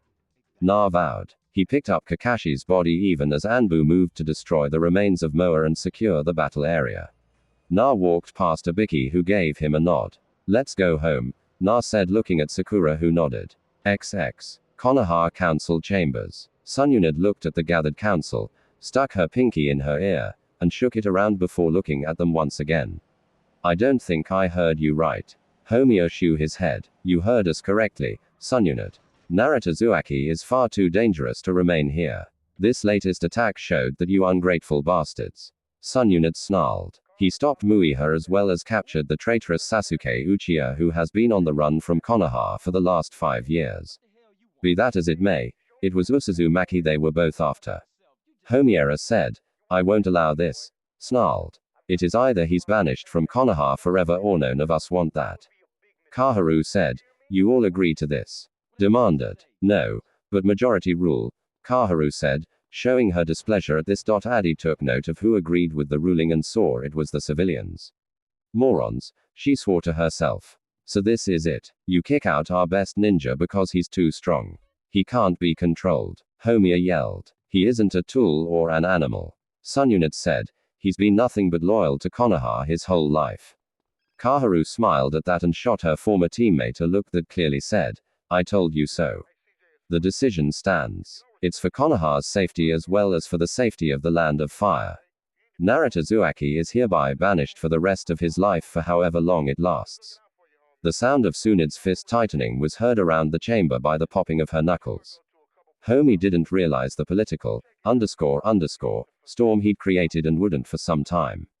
He has a week before. Don't you dare try and usurp control of the ninja forces like you bastards did when you elected Danzo 2 years ago. Try it and I'll have you in irons so fast. The fact remains that Uzumaki by decision of this council is banished.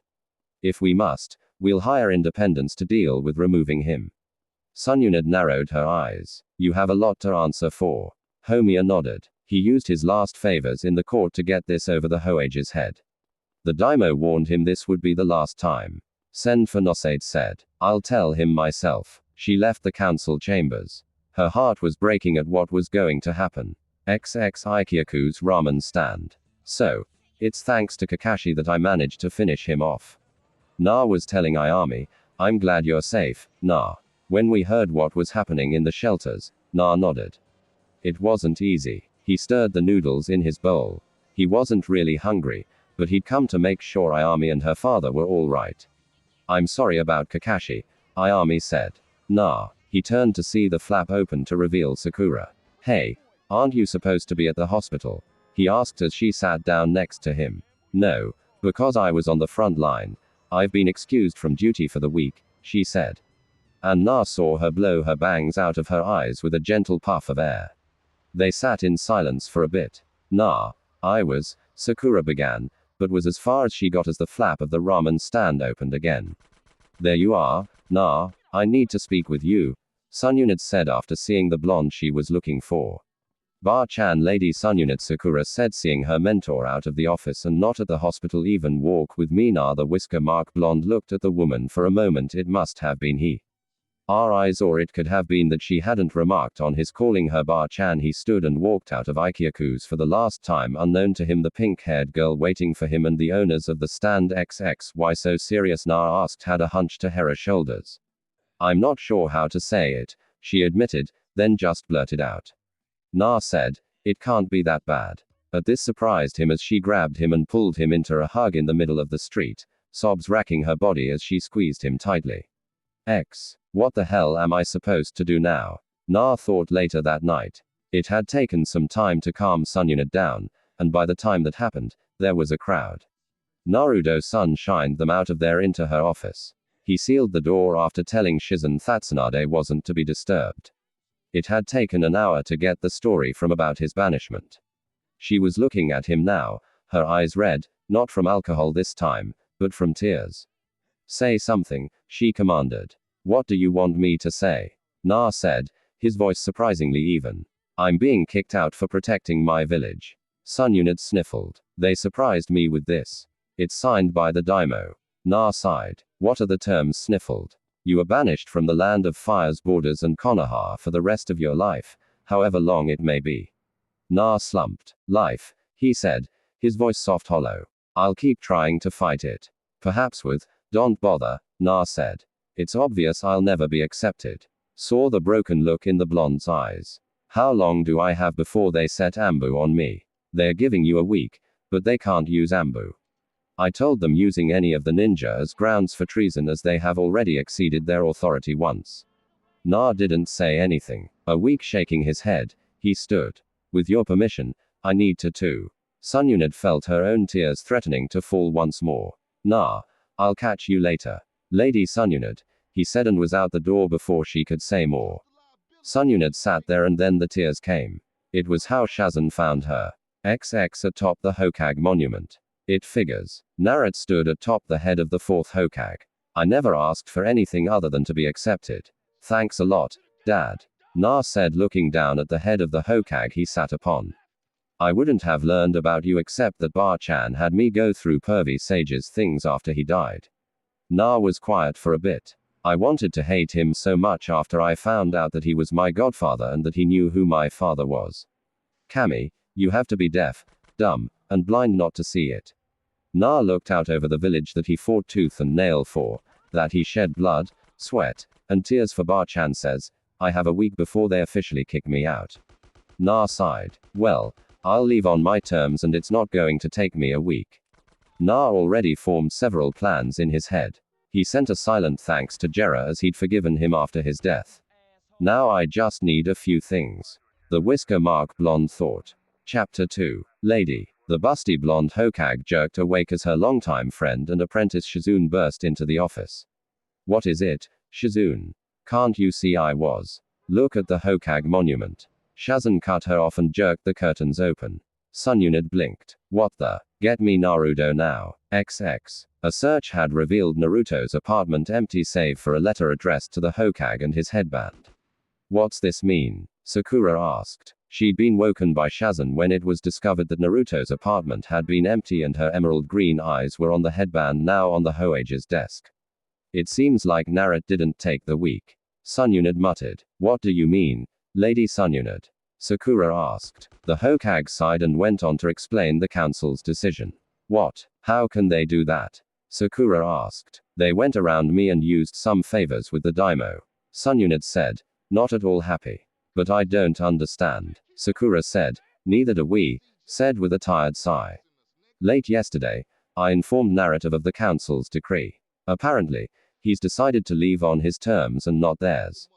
She looked once more at the monument, which was now neon orange, and a huge banner under it was telling the Konoha Council to kiss his. He even left a chibi Naruto under it, telling them who did it. I request to be released from my ninja duties. Blinked and looked at her second apprentice. What? I don't want to be a part of a village that throws away its heroes. I hereby request to be released from my ninja duties and given free rein to leave Konoha. Sakura repeated. And where would you go? Sun Unit asked. Where else? After Naruto, of course, Sakura said. Chuckled and shook her head. You don't even know where he's gone. Sakura looked down. It doesn't matter. I'll look for him. He would do the same thing for me. Maybe he left a clue in that letter you haven't opened yet. Sakura pointed out. Narrowed her eyes. Perhaps it's private. Just open it and see if he's told you where he's gone, please. Sakura begged. Sun Unit sighed and broke the seal and scanned the letter. Both Shazan and Sakura waited, both women holding their breath. A tear slipped from Sun Unit's eye. Stupid brat, she muttered, and both of her apprentices could hear her choking on emotion. Well, Sakura demanded. He's gone to a place that Jiraiya used to own. It's in a valley to the north over the mountains. What's it called? Sakura asked. Mineral Town. The valley I think is called Forget-Me-Not Valley. She blinked. I remember when Jiraiya told me about that place. He got it from a dead uncle. Glazed over for a moment. We were 16, I think. Sakura waited and Shazan held on to town before Sage shook her head. Are you sure you want to leave Konoha? She asked. Naruto's got a head start. And Lady Sunyunad, 7 years ago, I made a mistake. I chose Sasake over Na and everything else. I vowed while I was training to be your apprentice that I would never chose anyone over Na again. Looked at her, her amber eyes studying the pink-haired young woman before her. Then you did what I never could. She pulled out a scroll. You are temporarily on assignment. Get whatever gear you need. Lady Sunyunad, find him. Don't follow my mistakes. Sunyunad wrote out several orders. Come see me before you leave. Sakura looked at her teacher and nodded. Once Sakura was gone, Sunyunad looked at Shizune. What? You know she finds him, he'll not come back. Shazan said. Nodded. I don't expect him to. I plan on showing the council what they up when they booted him out of Konoha. Get me all of Naruto's missions. Everything he did from the day he graduated up until yesterday. Lady Sunyunad, that's 7 years of missions, Shazan said in dismay. Put on a pot of coffee. Then we've got things to do, Sunyunad said, clapping her hands together. Shazan sighed and went to begin pulling all the files. Sunyunad turned her chair towards the window. Wherever you are right now, know that I will come to you. Thank you. Looked once more at the letter, a soft smile touching her lips. To the Honorable 5th Hokage, Lady Sunyunad. Bar-chan, I do know your title. Smiley face. So, the old bastards on the council want me gone. Fine. The only people that matter I can count on are important and I'm sorry for this, but you'll need to tell them I'm gone and why if they haven't already heard. I'm not giving the council the opportunity to see me leave. So, I'm leaving before the sun rises. I'm sorry if this hurt you in any way. After I was done talking with you, I did some thinking. I know something rare for me, but I remembered going through Pervy Sage's things and some of the things I kept and other things he left either you or me in his will. I'm going to become a farmer. Don't laugh. Sigh. It's been I'll miss you. If you get sick of all the come to forget me, not valley. Pervy Sage had some land outside a village called Mineral Town.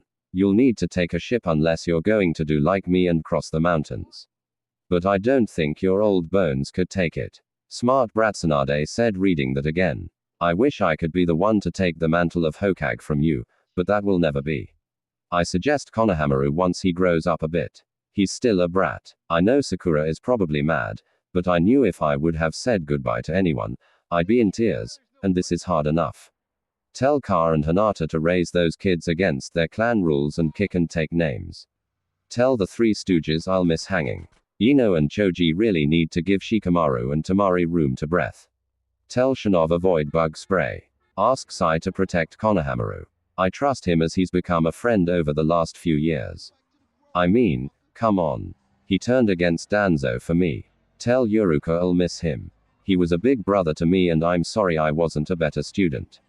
Tell Konohamaru, moi, and Udon to grow up and stop acting like the BRZ they are, and to be the ninja I know they can be. Tell Ayami, and old Manuki'll miss them and their ramen. They were my life for many lonely years. Oh, and can you pay my tab? I think I left without settling it. Shook her head. Only you would leave a ramen tab. Sigh. I bet the damn thing equals one of my IUs. Tell Shazan I'm sorry, and I'll miss her.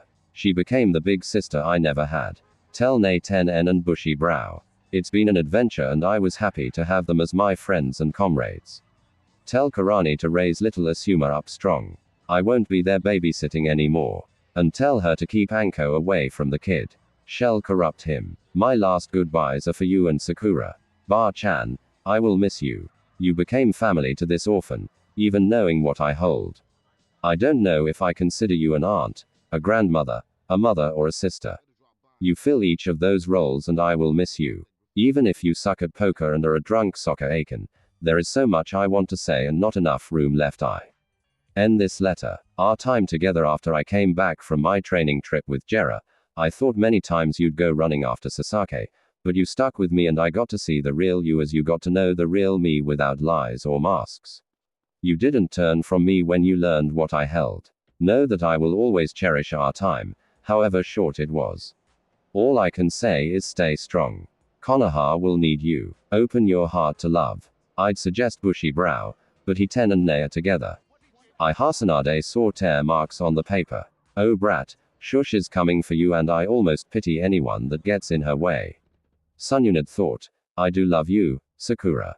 Anyone you chose will be the luckiest man in all of the elemental nations. So this is Naruto Uzumaki Namikaze. Yes. I know my heritage. Ba-chan, it's Pervy Sage's fault as he was a pack rat and threw nothing away. As I was saying, this is Naruto Uzumaki Namikaze, former ninja of Kanahaga saying farewell. Sunyunat placed the letter down on her desk. What to do? What to do? She thought. XX Sakura's apartment. Sakura looked over many of her things. I'll have to have Lady Sunshade put this stuff in storage. She decided. Her travel pack was already filled with storage scrolls that held books, clothes, and personal items. A satchel held medical supplies, and she looked at her kanai and shuriken holsters. She looked at her hit aid where it was laying on the bed. Her hair was tied back by the cloth that Naruto had given her for her 16th birthday. It was for her headband, but she wasn't going to let it get damaged on missions, so she'd kept it safe along with everything her whisker-marked teammate had given her. Teammates to lovers. She thought fondly of the day they had evolved from one to the other. Shaking her head. Memories later. Pack and hurry your scrawny up. Sakura mentally chided herself. She sealed the last thing she wanted to take with her and shoved the scrolls into her pack and sealed them. Grabbing the satchel, her backpack, and weapons belt, she rushed out the door. She stopped at the Yamanaka flower shop.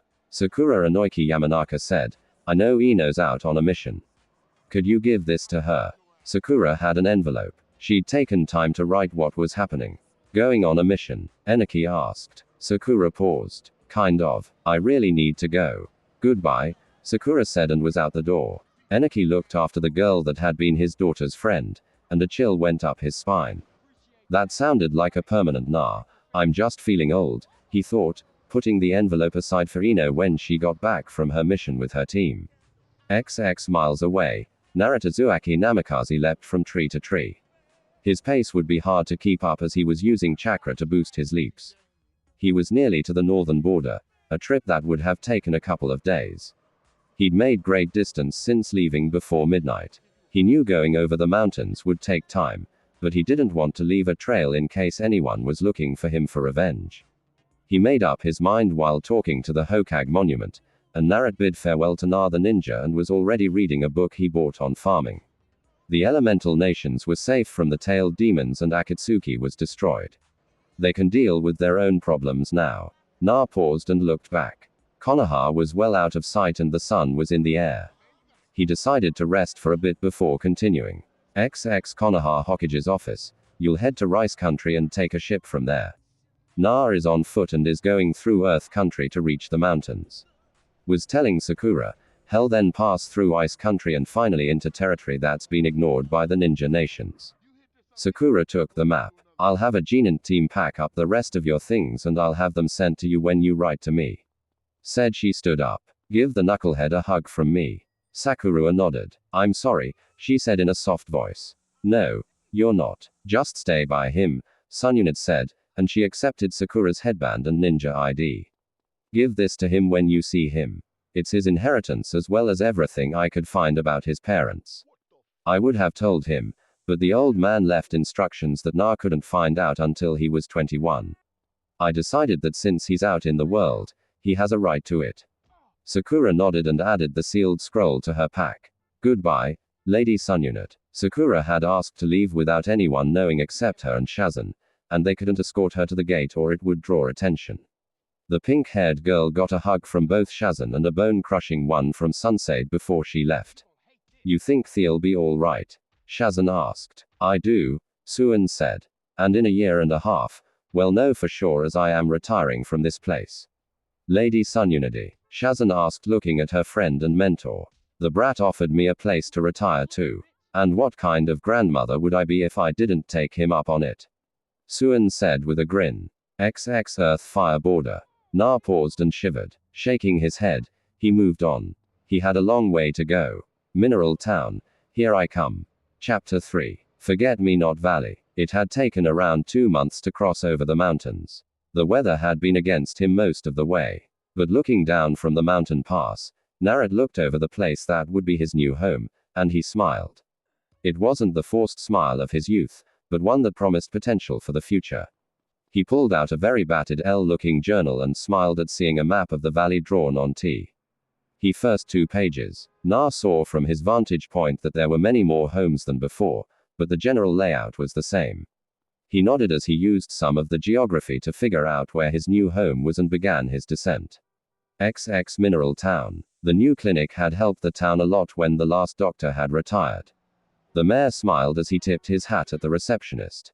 "Good morning, my dear," he said, his mustache twitching. "Hello, Mayor," the blonde said. "The doctor is in the back," she said. "Are you going to make an appointment for your exam?" The mayor hem and hawed and took his little glasses off and polished them. The door leading to the back opened.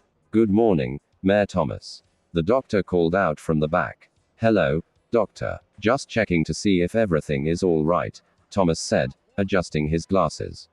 "So far," the female doctor's voice called out. "Judy, well, need to order more supplies." "Already done it, doctor," Judy called to the back. "We were really lucky when the doctor showed up," Mayor Thomas said. Judy nodded, thankful the new doctor had kept her on staff. "So, what are your plans today?" Judy asked. "Well, I'm making my rounds, checking on the farms, and then I believe I have some paperwork that needs to be finished before the spring thaw." Thomas admitted he, like his predecessors, hated paperwork, but none of them would trade it for all their times in of. "Fice. I'll see you later, doctor," Thomas called out and left. Moments later, the town's doctor stuck her head out. "Did he make an appointment?" she asked Judy. The receptionist shook her head. The past month and a half with the new doctor had been a breath of fresh air, not only to the clinic, but to the rest of the town as well. She saw the doctor sigh and tuck a strand of her pink hair behind her ear. "Do we have any appointments scheduled for today?" "Just a checkup at 10 o'clock. The doctor sighed and Judy heard her mutter about something that sounded like small towns and went back to working on organizing things in the back to her liking. XX Jarius Place. Na looked around and sighed. "Man, this would be a lot of work. It'll take me a month even with shadow clones," Na thought, looking around. The house he saw was on its last legs, and he knew he'd have to rebuild it completely. He saw that the barn was at least the best building standing. The chicken coop was going to need work and a new roof. He sighed and looked around when he heard a sound. He found a wolf cub in the doghouse that had seen better days. The markings made him think of his former teacher, Kakashi, a blend of silver fur with black markings. "Hey boy," he said, and the cub gave a growl. "Easy boy," Na said, and seeing that the thing looked to be starving, pulled out some of the rabbit he had left over and put it down. "Hungry boy, come on, I won't hurt you," he said, putting the rabbit down and backed away. He looked around and spotted a pond.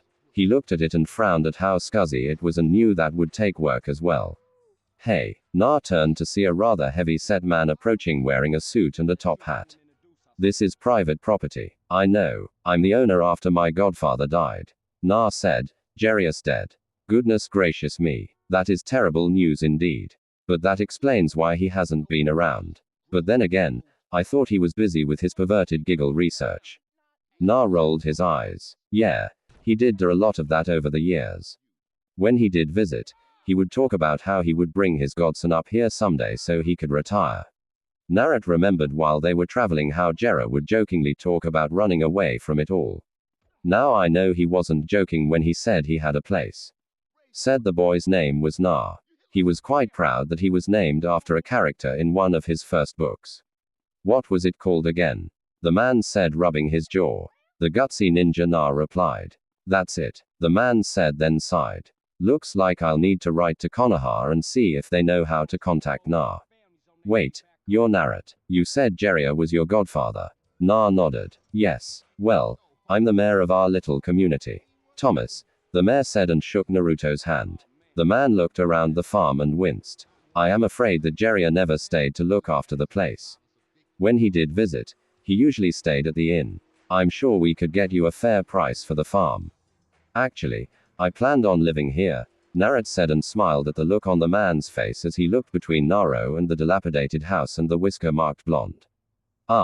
Thomas began trying to think of what to say. "Don't worry about it," Na said. "I'm used to being outside and the barn looks secure enough until I get the house done." Besides, spring is just starting, so it won't be bad. And I do have my camping gear, Na said with a grin. Are you sure? I could speak with the inn's owner, and Thomas offered. Nah, I'll be good. If you could show me where the lumberyard is, I can get supplies to get started with on rebuilding the house and other buildings. XX. Narrat sighed as he looked at the lumber that had been delivered. He knew he should have paid attention better to what Thomas had been saying about his neighbors and the other places in town, but his mind was on how he was going to rebuild the farm with his shadow clones. He walked to the field and looked at it. It'll take even longer unless I forego farm tools and farm the ninja way. Naruto figures he has a few jutsus that would remove the rocks and boulders. The tree branches and trunks he could make use of. Gather weeds, Na thought, looking at the field. Well, the book suggested starting small. So, I'll clear a space out tomorrow and make a run into the shop for some seeds. Na thought. He nearly jumped out of his skin when a cold wet nose touched his hand. He turned to see the wolf cub looking at him. Hey little guy, don't scare me like that again. The wolf gave him a lopsided grin with its tongue hanging out the side of its mouth and made a yip sound. What, you hungry? Na asked, getting another yap from the wolf cub. All right, but if I'm going to feed you, then I get to name you. He said as he went to set up a fire pit and smiled as the wolf cub crept closer. Easy, Kakashi, he said and smiled when the wolf cub's ears perked up. You can eat in a bit. Let me finish cooking it, Na said, shooing the animal away from the fire where he had another rabbit roasting on a spit. You know, Kakashi, I think this is the beginning of a brand new start.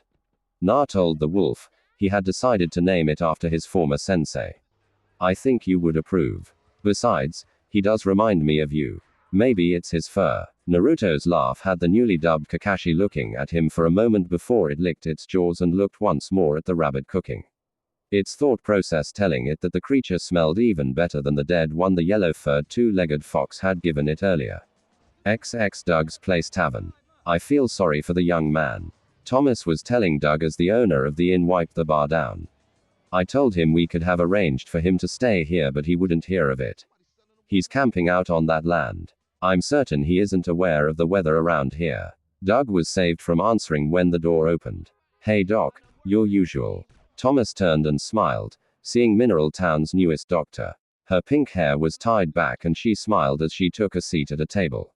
Yes, please. And could I have a pot of tea as well? Doug nodded and went to the kitchen. All done at the clinic? Thomas asked from his place at the bar. For today at least. When is the next ship coming in? She asked. Should be here by Friday. Thomas told her. She nodded at this. I was just telling Doug here about the young man who took over the old oil farm. At this, the doctor seemed to perk up. Oh, I didn't know he had a son. It's his godson, actually. Thomas said. Seems Jiraiya was killed a couple years back and only now is his godson getting here. Seemed like a nice enough young man. A bit quiet. Sakura Haruno blinked at this. Naruto quiet. Perhaps you know him. Weren't you from the elemental nations? Sakura swallowed her tea. Yeah. I know Na. I want to surprise him. She thought before she told the mayor Naruto's story abbreviated, of course, and how she knew him and why she really came to Mineral Town. She then asked him to keep it quiet that she was new here. The mayor said he'd pass it on and let her approach the new owner of Oil Farm in her own manner. I guess he might change the name now, the mayor said. Sakura thanked him as she tried to plan on how to let Naruto know why she was here. I'd like to surprise him, she said with a soft smile after a bit. Mayor Thomas chuckled and she heard him mutter, young people under his breath and young love. Narujuwaki call sign Kitsun stepped off the shuttle with the dozen of other academy graduates. His blue eyes skimmed over the flight crews and rested on the fighters parked. Those are the new Kanai and Shuriken class. A female voice said from right behind him, pulling him out of his thoughts and observations. He looked over his shoulder to his pink-haired best friend, Sakura Haruno. Call sign Cherry Blossom and smirked. Can't wait to get my hands on 'em, he said as he slung his bag over his shoulder. HN came from their friend and fellow graduate Sasaki Ueha who went with the call sign. Basilisk Stow it, __, were finally out of the academy and able to fly something that's up to date and not belonging in a museum. Na said as he fell in with the others and made their way off the flight deck. The Rookie 9 were the last batch out of the academy before it had been destroyed by the Akatsuki, an unknown organization that was creating war wherever they went. Easy, nah, the blonde turned and smiled. Ura, he said and dropped his bag and hugged his longtime friend and former teacher. You're alive, Aruka. Yumino smiled as he hugged the young man he considered a younger brother.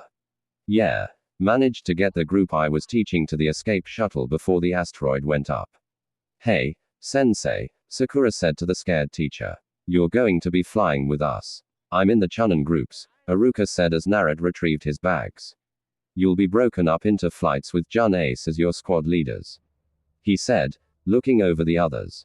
I'm glad you all made it out. I was worried your group hadn't left when the first missiles slipped through the defenses and wiped out the landing bays. Sakura smiled. Sasaki and Narut used a pair of the old Sunbanon fighters and covered the shuttle. We were picked up on the other side of a jump gate by the Takaka and its flight wing. We were then transferred to command and then sent here. Aruka nodded and was going to say something when he was called. I'll see you all later in the mess. He ruffled Naruto's spiked hair. And don't piss off the old man. Yuruka yelled over his shoulder while heading towards a waiting mechanic. Na saw the others already waiting by the lift and rushed to catch up. Man, Na, you always got to be last. Inuka said, stow it, dog breath. Na said that his friend wears a Kamaru. He asked, in my bag, he's in sleep mode till after we're bumped. Ka said, the tattoo marks under his eyes and along his cheeks shadowing as he bent his head, his spiky brown hair hanging over his face. You know they don't allow pets on ships. Ino said, standing next to Choji and Shikamaru. Quiet, Ino pig. Sakura hissed. Ka's had a Kamaru since we all were 9 years old. Quiet down, Ino. You're so troublesome. Shikamaru said with a yawn. Stow it, sloth. Ino said with a huff and crossed her arms. Shino was silent but put a hand on Ka's shoulder. Hinata too showed support for her longtime friend. Ano Akamaru is a cyber dog. It's not like hell make a mess. The blonde huffed. Fine. But when you get caught with that and in trouble, don't say I didn't warn you. Yeah, whatever, Ka said, holding the second bag closer to his body. The lift doors opened and they stepped back as 3 people stepped back. One was the Hokage, the ship's captain, his white beard and hair trimmed neatly.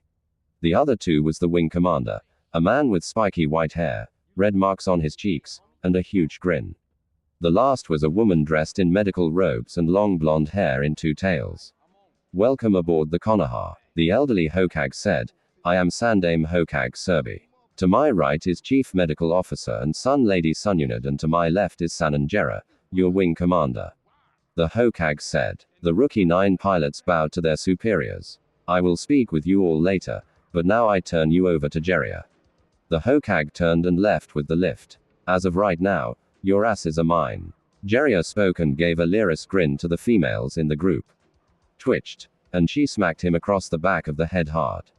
Cut it out, pervert, and get going. The white-haired Sonnen sighed while rubbing the growing bump on the back of his head. You're so mean, he wed, shaking his head. He looked at the 9 new pilots. As of now, you're all ranked, Genin. You'll be formed into groups of 3 and given a Junin ace as your squad leaders. Jeria said, becoming serious. Now, come with me. Well, stow your gear and you can claim it later. You'll all need to have a physical and be approved by Lady Sunyunad and her staff before you're allowed to fly. Na grumbled at that. He hated trips to the infirmary. Jeria showed them their flight lockers. Just leave your bags in here for now. I'll assign quarters after you physical. Jeria said. They followed Sunyunad and Jeria to the medical wing, and there they met Shizunseid's assistant. The medical droids help as well, but we prefer to have people here to handle the major cases. Sunyunad said. Na was near the last one inside, seeing himself, Sasuke, and Ino being the last 3 waiting. The others had been taken to the mess by Jeria. Uchiha Sasaki. Shazan called out. Na watched his raven-haired friend enter the exam room inside. What's wrong, Whiskers? Ino asked. Na was called that by his friends because of the whisker-like birthmarks on his cheeks. I still hate doctors, he said, folding his hands behind his head as he slouched in his seat. I know, the other blonde said softly. How do you think they'll split us up? Ino asked. Narut shrugged. Probably by our standings in the academy. He sighed. I sucked at the academics. Put me in and I was better than Sasaki. But tests and paperwork. Naruto sighed. His overall rating sucked. What passed him was his abilities in the academy. Instructors knew that. Well, if you spent less time on pranks and fighting with Sasaki, you would have studied and done better. Ino said. Na sighed. What about you? He asked. Ino shrugged. I could have done better. Forehead aced the book stuff, but her piloting skills nearly got her assigned somewhere else. I think I would have ended up in the interrogation division cause of my family skills if not for my skills in the Na nodded. I'm surprised Ka and Shoji aren't in the Marines. Their skills are more designed for it. The blonde admitted, yeah, but Ka wanted to be the first in Isuka pilot and he's made it. As for Choji, the female blonde sighed, we've all been his family since his mom died. His dad, like mine and Shika's, have been career military. Our dads work together as some of the special forces. The Enoch Shikika Cho trio is well known, and I guess they want to see what we can do as pilots. Shikika is a strategist, my family abilities, and Choji's raw power is a Marine's dream group. Guess they want to see how we do in the she said with a shrug. What about you? She asked. After several moments of quiet, neither blonde able to remain silent or still for long. My folks died aboard the Kayabi when the Akatsuki first attacked 18 years ago. Na said, old man Serutoi took me in and when I was of age asked me what I wanted to do. I said I wanted to be a pilot like my mom and dad. Naruto's blue eyes were looking at the white painted steel wall. So he put me in. Whoa, wait, you lived with Sandame Hokage? Ino said surprised. Yeah. Haven't seen him much since I entered the academy. Mostly just letters and visits on holidays. Ino looked at the blonde she's known since they were 9. You know, the third-ranked Hokage. She was amazed. Na shrugged. Yeah. My dad was the Yandere and my mom was a Kage from Whirlpool. Ino blinked. Wait. Manado Namikaze was the Yandere. Ino said, well, yeah, Koza Uzumaki was my mother. They married in secret cause the Awato alliance hated my father. Despite the treaty, the old man thought it best if they didn't know about me. And when the Kayabi went down, he was undercover as there was rumored to be traitors at the time. Only the old man, the first and second Hoage, and the council knew. You think someone on the council set him up? Ino asked, remembering the incident from history class. There's no other explanation. The Kalobi was using a secret gate. There is no way Io would know. And yet, they were rumored to be there when the Akatsuki attacked. The old man hid me then. Ino was quiet. I heard about Kusha Uzumaki. They said she was one of the best pilots ever. She said after a bit more silence. Na smiled. Yeah. The old man would tell me when I was younger.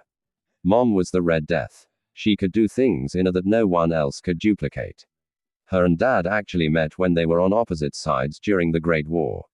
Na said to the blonde, the old man said they tried to kill each other and would fly around a battle like gods dispensing death when they chose to. I heard they each had special fighters. Ino said. Yeah. Naruto said with a smile. Mom flew a modified wave fighter. Dad, however, flew a craft he designed and made. It was called the Horizon. It looked like a weird canny fighter with the wings fanned out in a weird way. I remember reading about that. It was considered the fastest craft ever. No one's been able to duplicate it. Na nodded. Yeah. Dad hid the blueprints. Why think about it, Ino? We have traitors amongst the Leaf with the first and second Hoage and the council back at Kanahagakar and Saratobi Oji-san H. Air commanding the Konoha. Dad did the right thing. A traitor could pass them along and we'd be stuck fighting a war with Iwa and Otto again along with Akatsuki and the Bioid warriors. Ino shuddered. Android pilots, that's so wrong. Yet, from what I heard back at the academy, some of the council are trying to push for us to make our own bioroids and use them. That and mercenaries as well. Na said Ino was going to say more when Sasuke came out of the exam room and grunted. Shazan was right behind him. Remember, no stress on those eyes. Keep the implants deactivated unless you're in the and even then only when you really need them. Sasaki grunted and left through the door without a word to Ino or Naruto. Uzumaki. Nah. You're up. Shazan said. Ino patted his arm. It's just a physical whiskers. Na made a similar grunt as the Uchiha had and stood and entered the room. Chapter 2. Leaf System TCS Konoha Medical Exam Room 1.